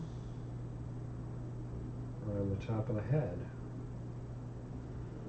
Blue is what we will use to highlight the hair, so it looks more of a natural black hair, even though jokingly I said I wanted to have this dyed. If I really did want to do that, I would use more reds. And generally people who dye their hair black, it tends to get more red tint to it if it is dyed. So blue is a little more natural.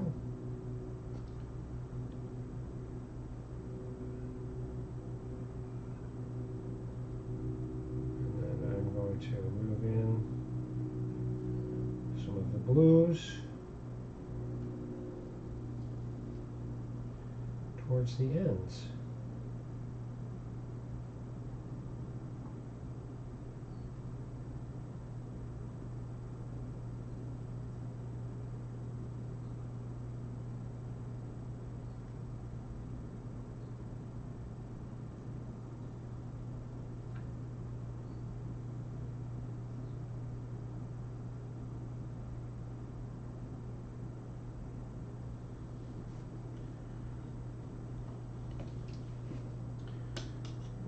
Now that initial is not going to show very well.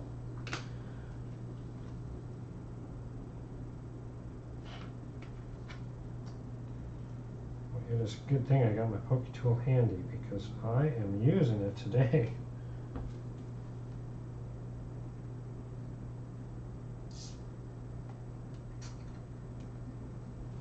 Well, it looks like that one I did not shake enough.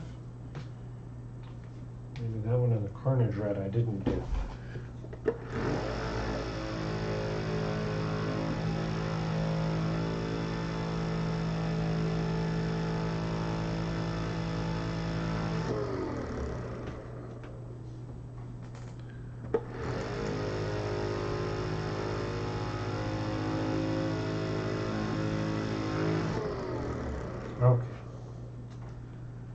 Now let's try this. Much better.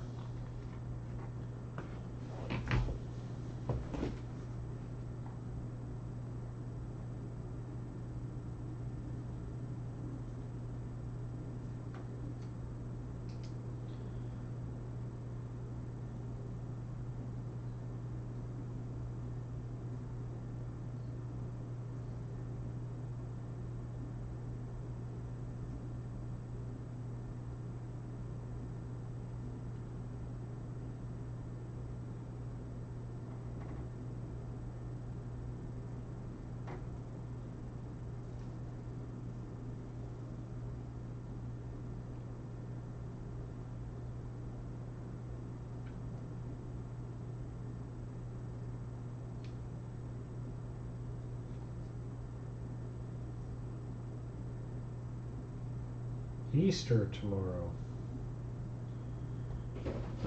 Oh, there goes my cats going after those boxes.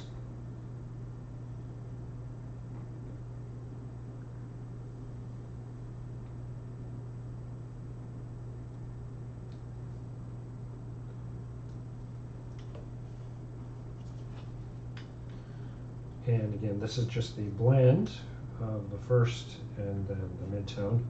So not a lot of deviation on that aspect of it. Back to our Hobgoblin Blue. So our first was Hobgoblin Blue darkened down with black of the base. Now I'm going just straight with Hobgoblin Blue. So this is where I'm going to start picking out a little too thin. Let's pull that up. Pull that up.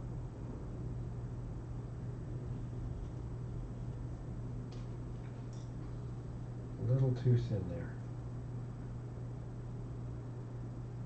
Better. All right, so now I'm going to start picking out individual aspects of the hair to put straight Hobgoblin Blue on.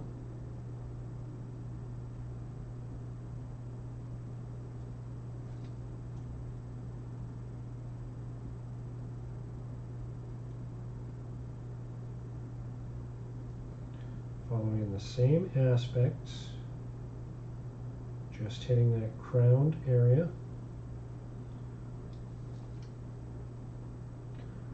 Smaller than we did the first layer.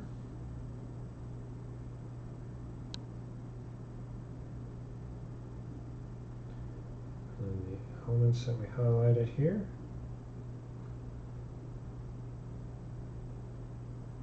And the tips of the hair.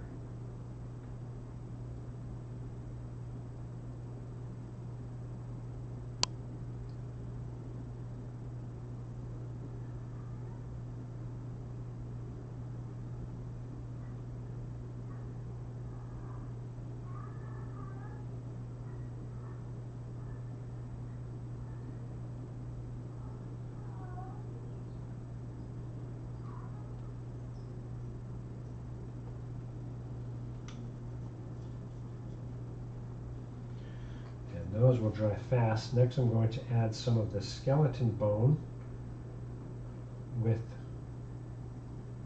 the Hobgoblin Blue to make a very light blue.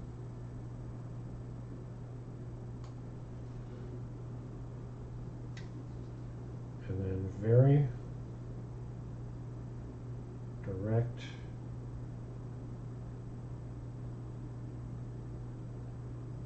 smaller aspects.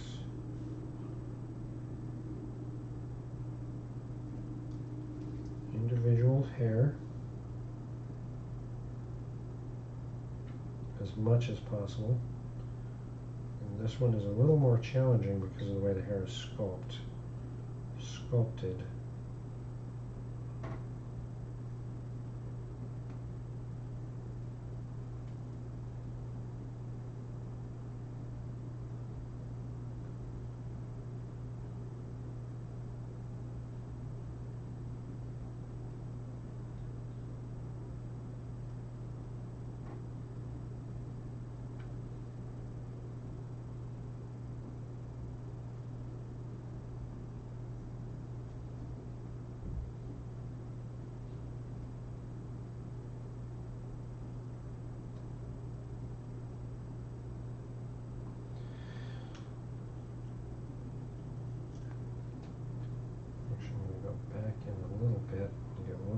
spot here that I feel I missed.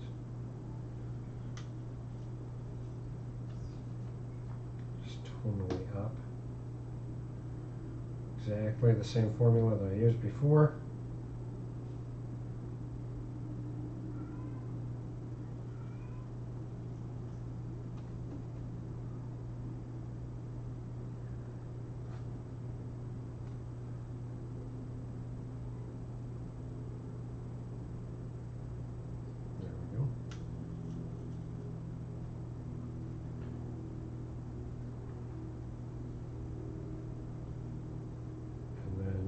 Directly very bright blue, white, right, just very specifically on tips, anywhere that light is directly hitting that hair.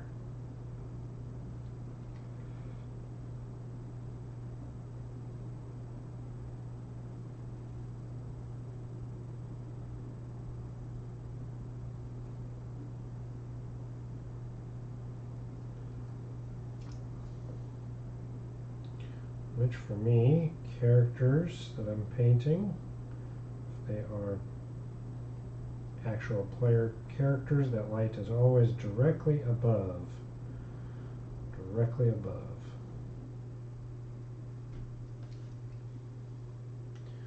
And there we go.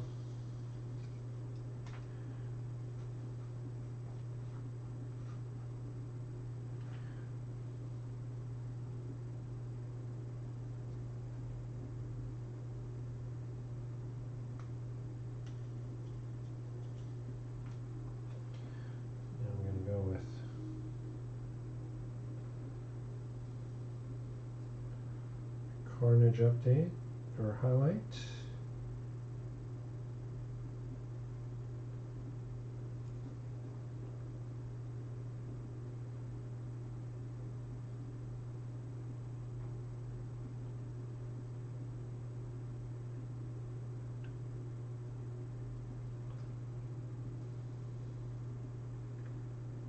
This one is a little heavy there. Getting very close to being done as well.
Higher up.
So this will really give us that kind of fleshy, darker red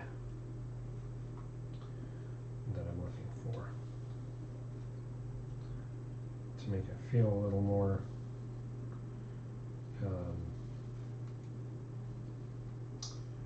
almost stretched bat skin like.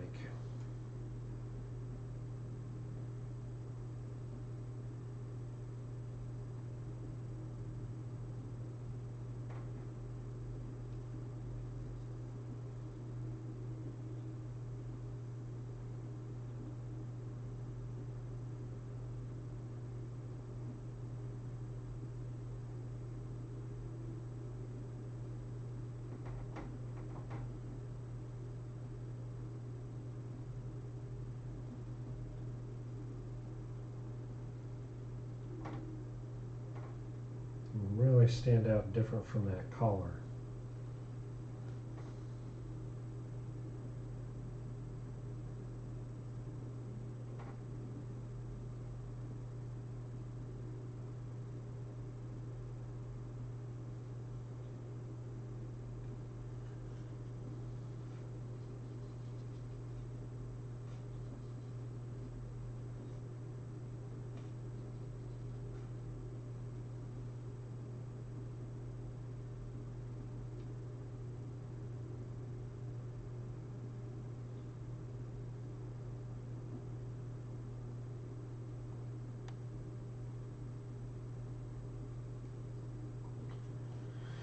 Again, super, super subtle.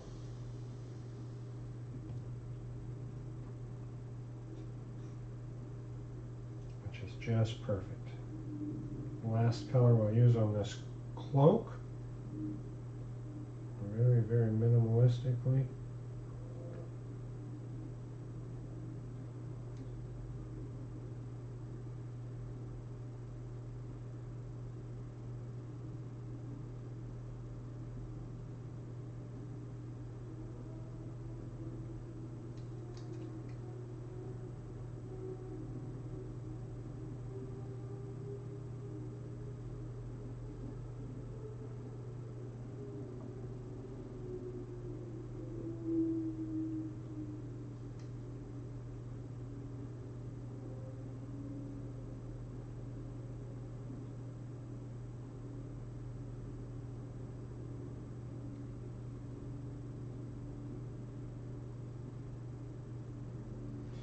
Oh yeah.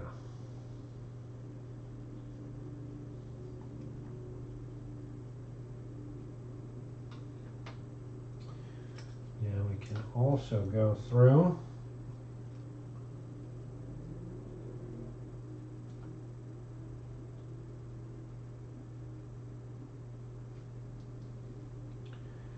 and do that base.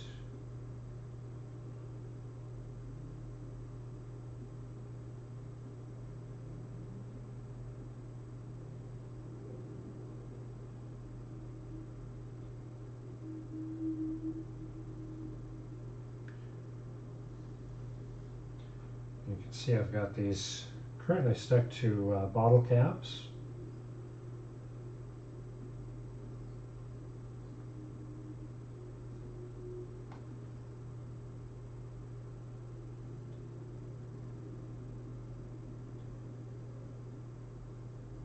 So I can rotate them on and off of the handle quick and easy.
Ooh.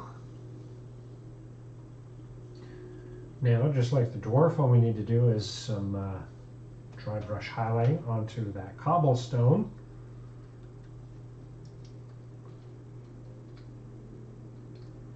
And then seal them. And take a couple of photos and get them on Instagram. So those two, initially we had talked about using those as giveaways.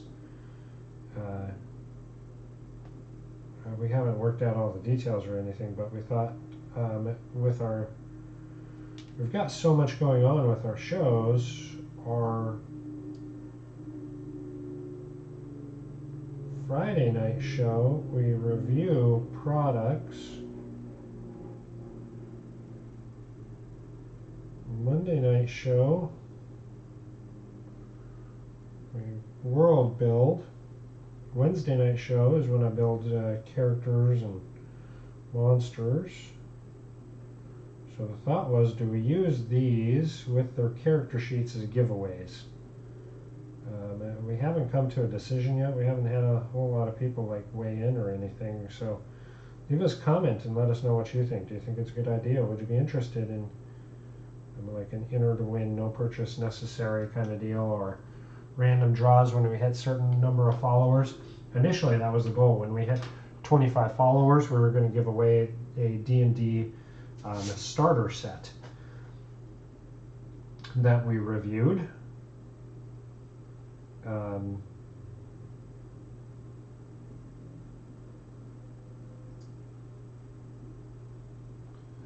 But it never went anywhere, so don't hesitate. Leave a comment. Let us know what you think. Grab a different paint color here real quick. I'm actually going to grab two different colors.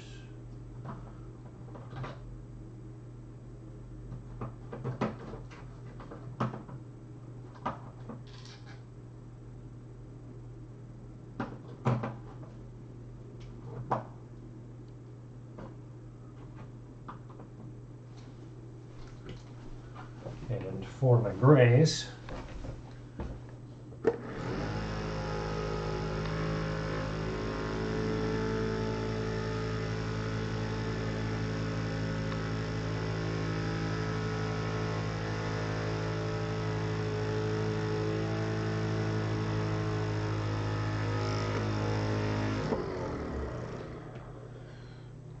just so we can finish those two out. They're so close now. Why not finish them out? I can spray paint them.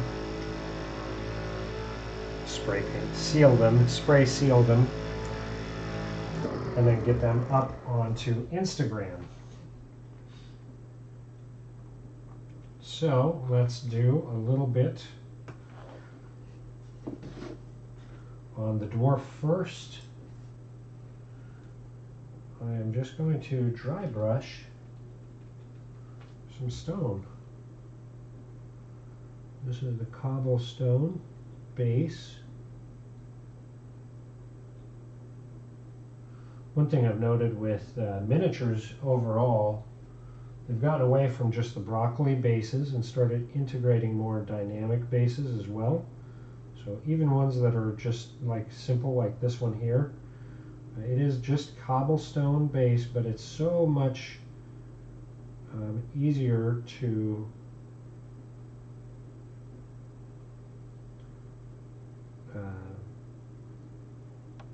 use on the table without having to actually do a decorative base.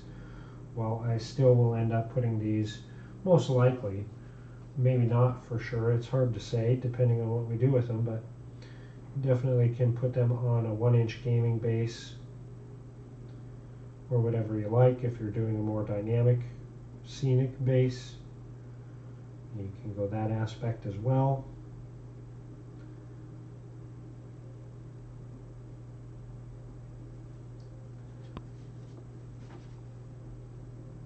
So it's still a little damp in some areas, but I think we'll be okay. Excuse me. Start with the areas that we know are dry.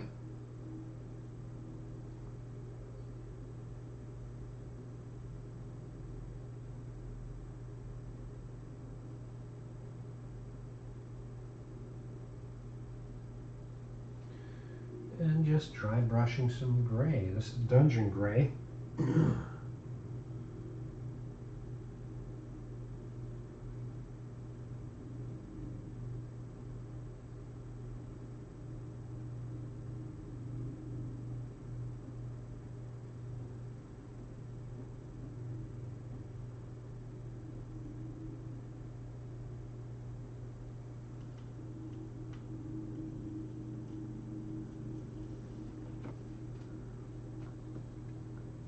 And then this one is going to be Rainy Gray.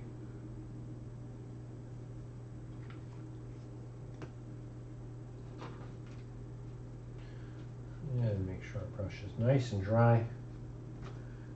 Oh, hit my head on the light.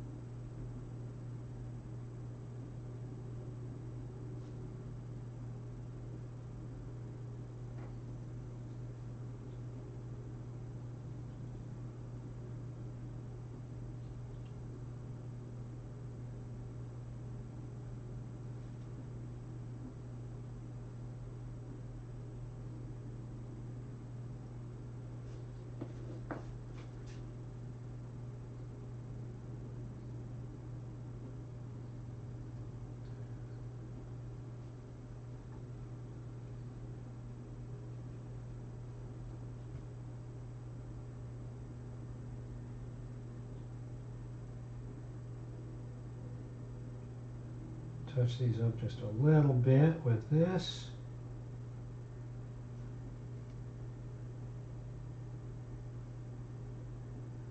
Just give that good separation from the cloak to the cobblestones.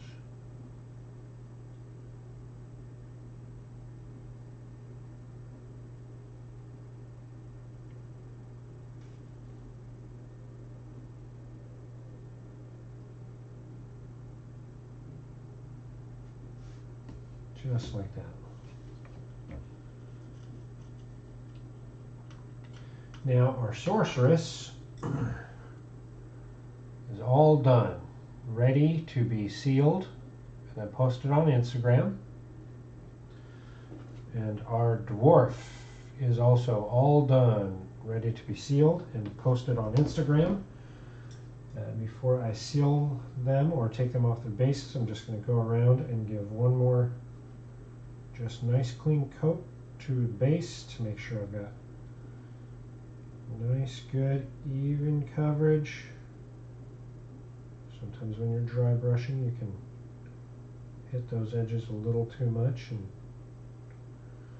leave some color. It doesn't look like I did, but that's okay. I still like to be thorough as much as possible. So good edging. And yeah, this one also looks pretty good. It's okay. Again, just another coat. Let's be thorough. Now, after we'll pop these actually in the freezer because I had to super glue them onto the lids. I did not have enough blue poster tack. So I'll pop them in the freezer for a moment and then pop them off those lids. That helps the super glue break down and separate from the two plastics pretty easy.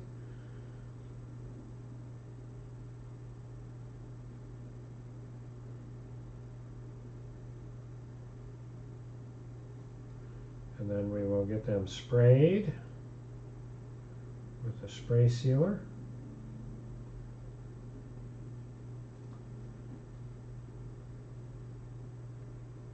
And photographed so we can get them on Instagram.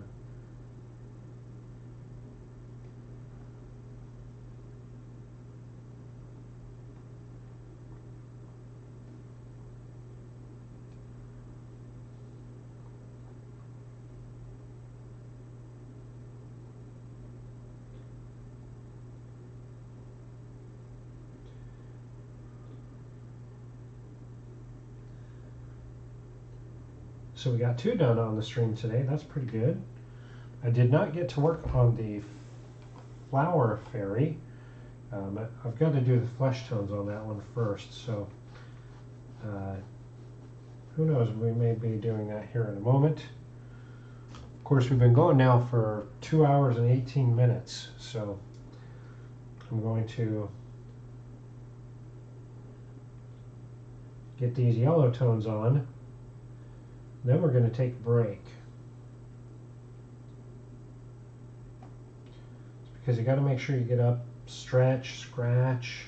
Stretching is the most important thing. This can be very challenging for backs.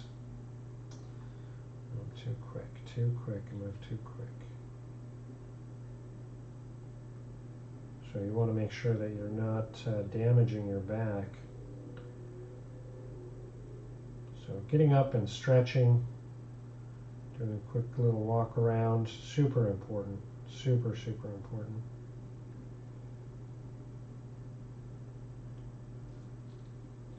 While I would love to spend as much time possible painting,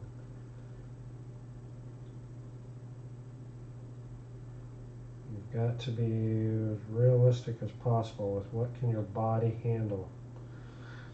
What abuses do you want to put onto your body, I suppose is a better way to put it. So let's see, I don't know if I'm loving this or not. I don't know. I don't know. May change this up and move away from the golds.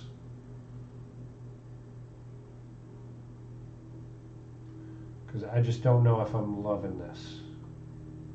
No, I can tell you I'm not loving it. So I'm going to change directions. I'm going to let this completely dry. And then I'm going to go at it with different yellows, I believe.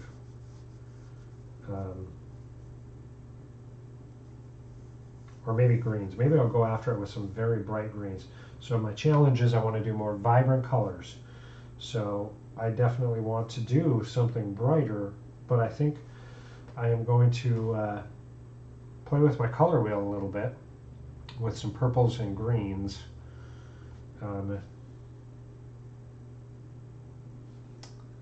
Because I don't know. I just don't know if I am loving this. Again, that's just a pop color. It's just because there are no other colors on there now, it's hard to tell. It's very hard to tell. So let me actually, what I'm going to do is I'm going to grab a purple.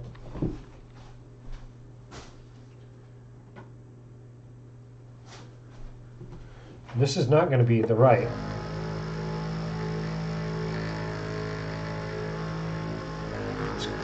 It's not going to be the right purple, but I'm going to grab a purple and I'm just going to lay some down just so I can like wrap my head around the purple and gold aspect. I think that'll help me. Again, this is not going to be the right purple, but this will just help me visualize a little bit more. Well, this one might be too bright of a purple. That's okay, I just want to get my head around it.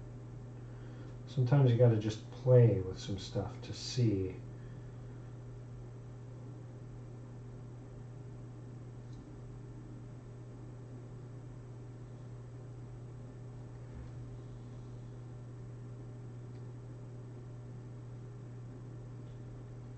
Plus, this will give a decent base coat anyhow, so it's not a horrible thing to do. Sometimes you just got to play around.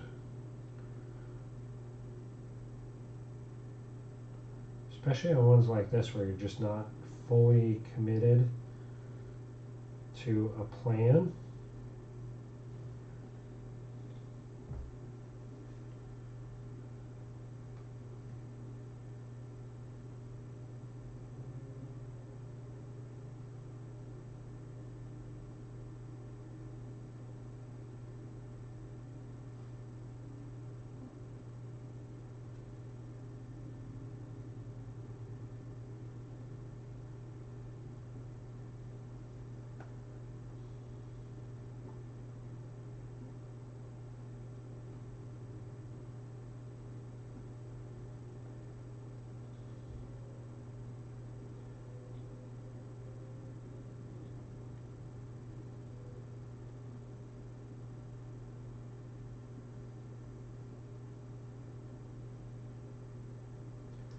So framing this in a little bit,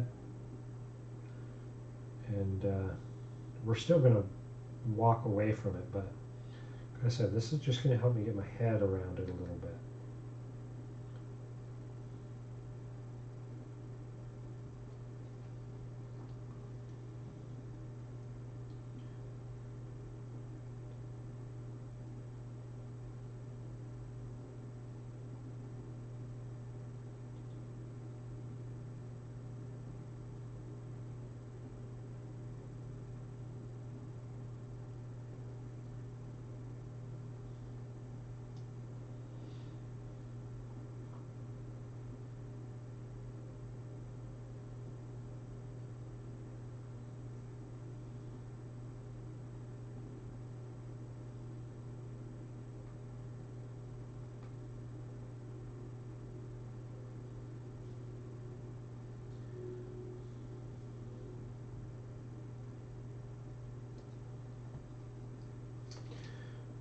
And again, just to have a bit of base coat on here will be nice. See, I've got a little bit of pull away on this one, and just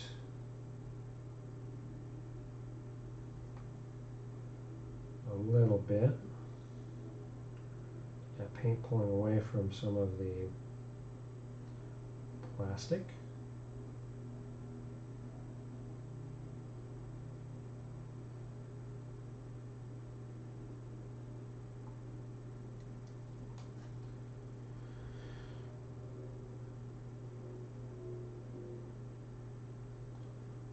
Did wash this one off. It should not have any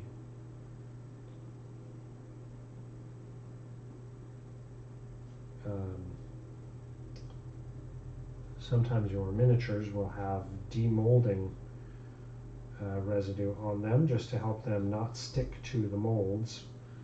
So you always have to make sure that you wash them, give them a good wash with some mild detergent and warm water.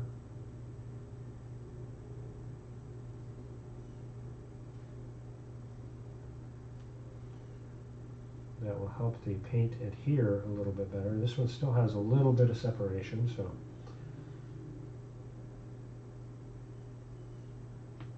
could be that as I put my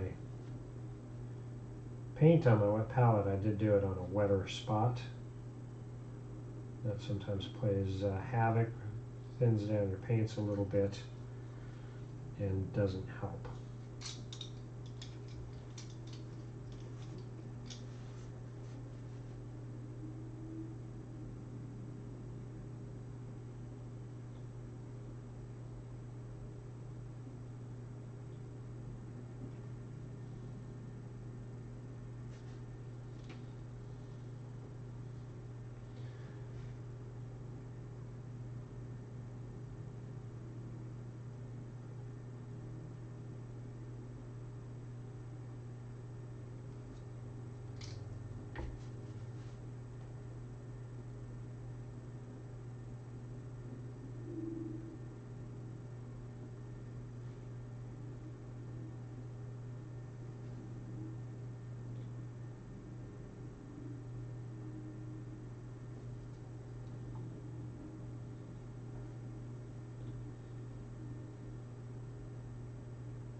There we go.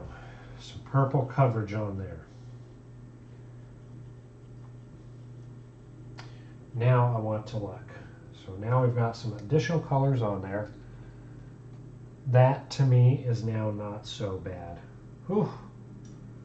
I tell you what, I was having some challenges initially, but that I don't think it's as bad as I initially thought. So I do want to bridge a little bit more in here.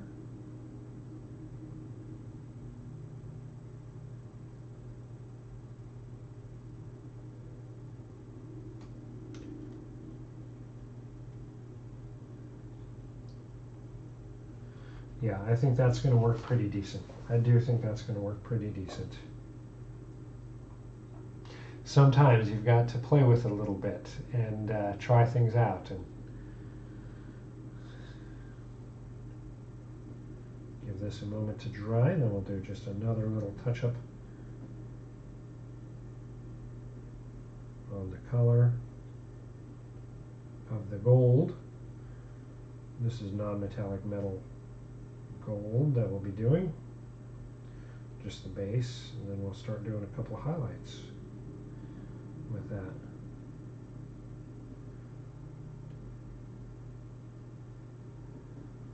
But yeah, I've got a much better feeling about this. Much better feeling about this than I did initially.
Oh yeah, this is going to be much, much better. Much, much better. With that, I feel so much better about it. It's not going to be as horrible as I thought. It was just because there was no other color on there. It was looking too dominant. So now I've got some good faith in it. I think it'll stand out really well, especially because we're going to have a lot darker tones up to brighter tones on that purple as well.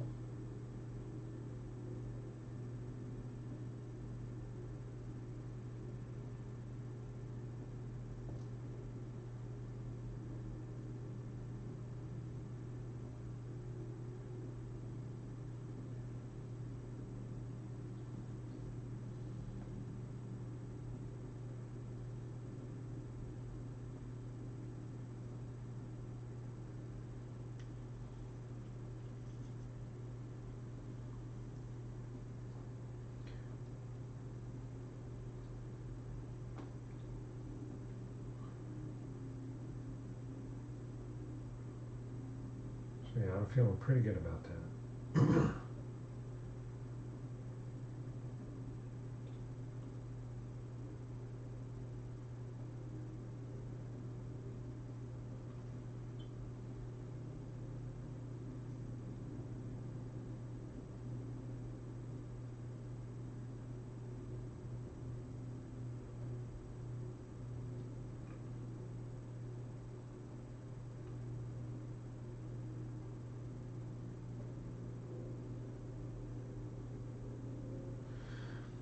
There we go.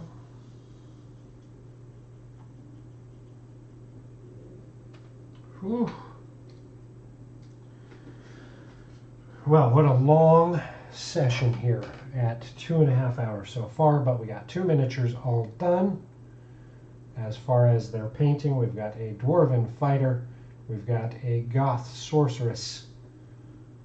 Both pretty cool miniatures, both painted, and I think came out very well. They've got a lot of character to them.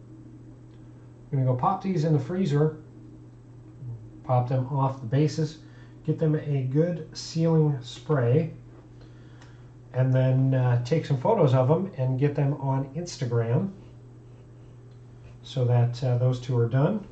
Who knows, we may come back and do a little more studio painting this afternoon or this evening. It's hard to say. We'll just see what the day brings. I hope your Easter weekend is going fantastic. I hope it's inspiring you to see what we've done here today. And above all else, thank you if you were able to join us and watch. If you're catching this on the VOD, make sure you follow our channels and help us grow. We want to reach new people and new opportunities for the channel. And have a fantastic weekend. Thank you so much.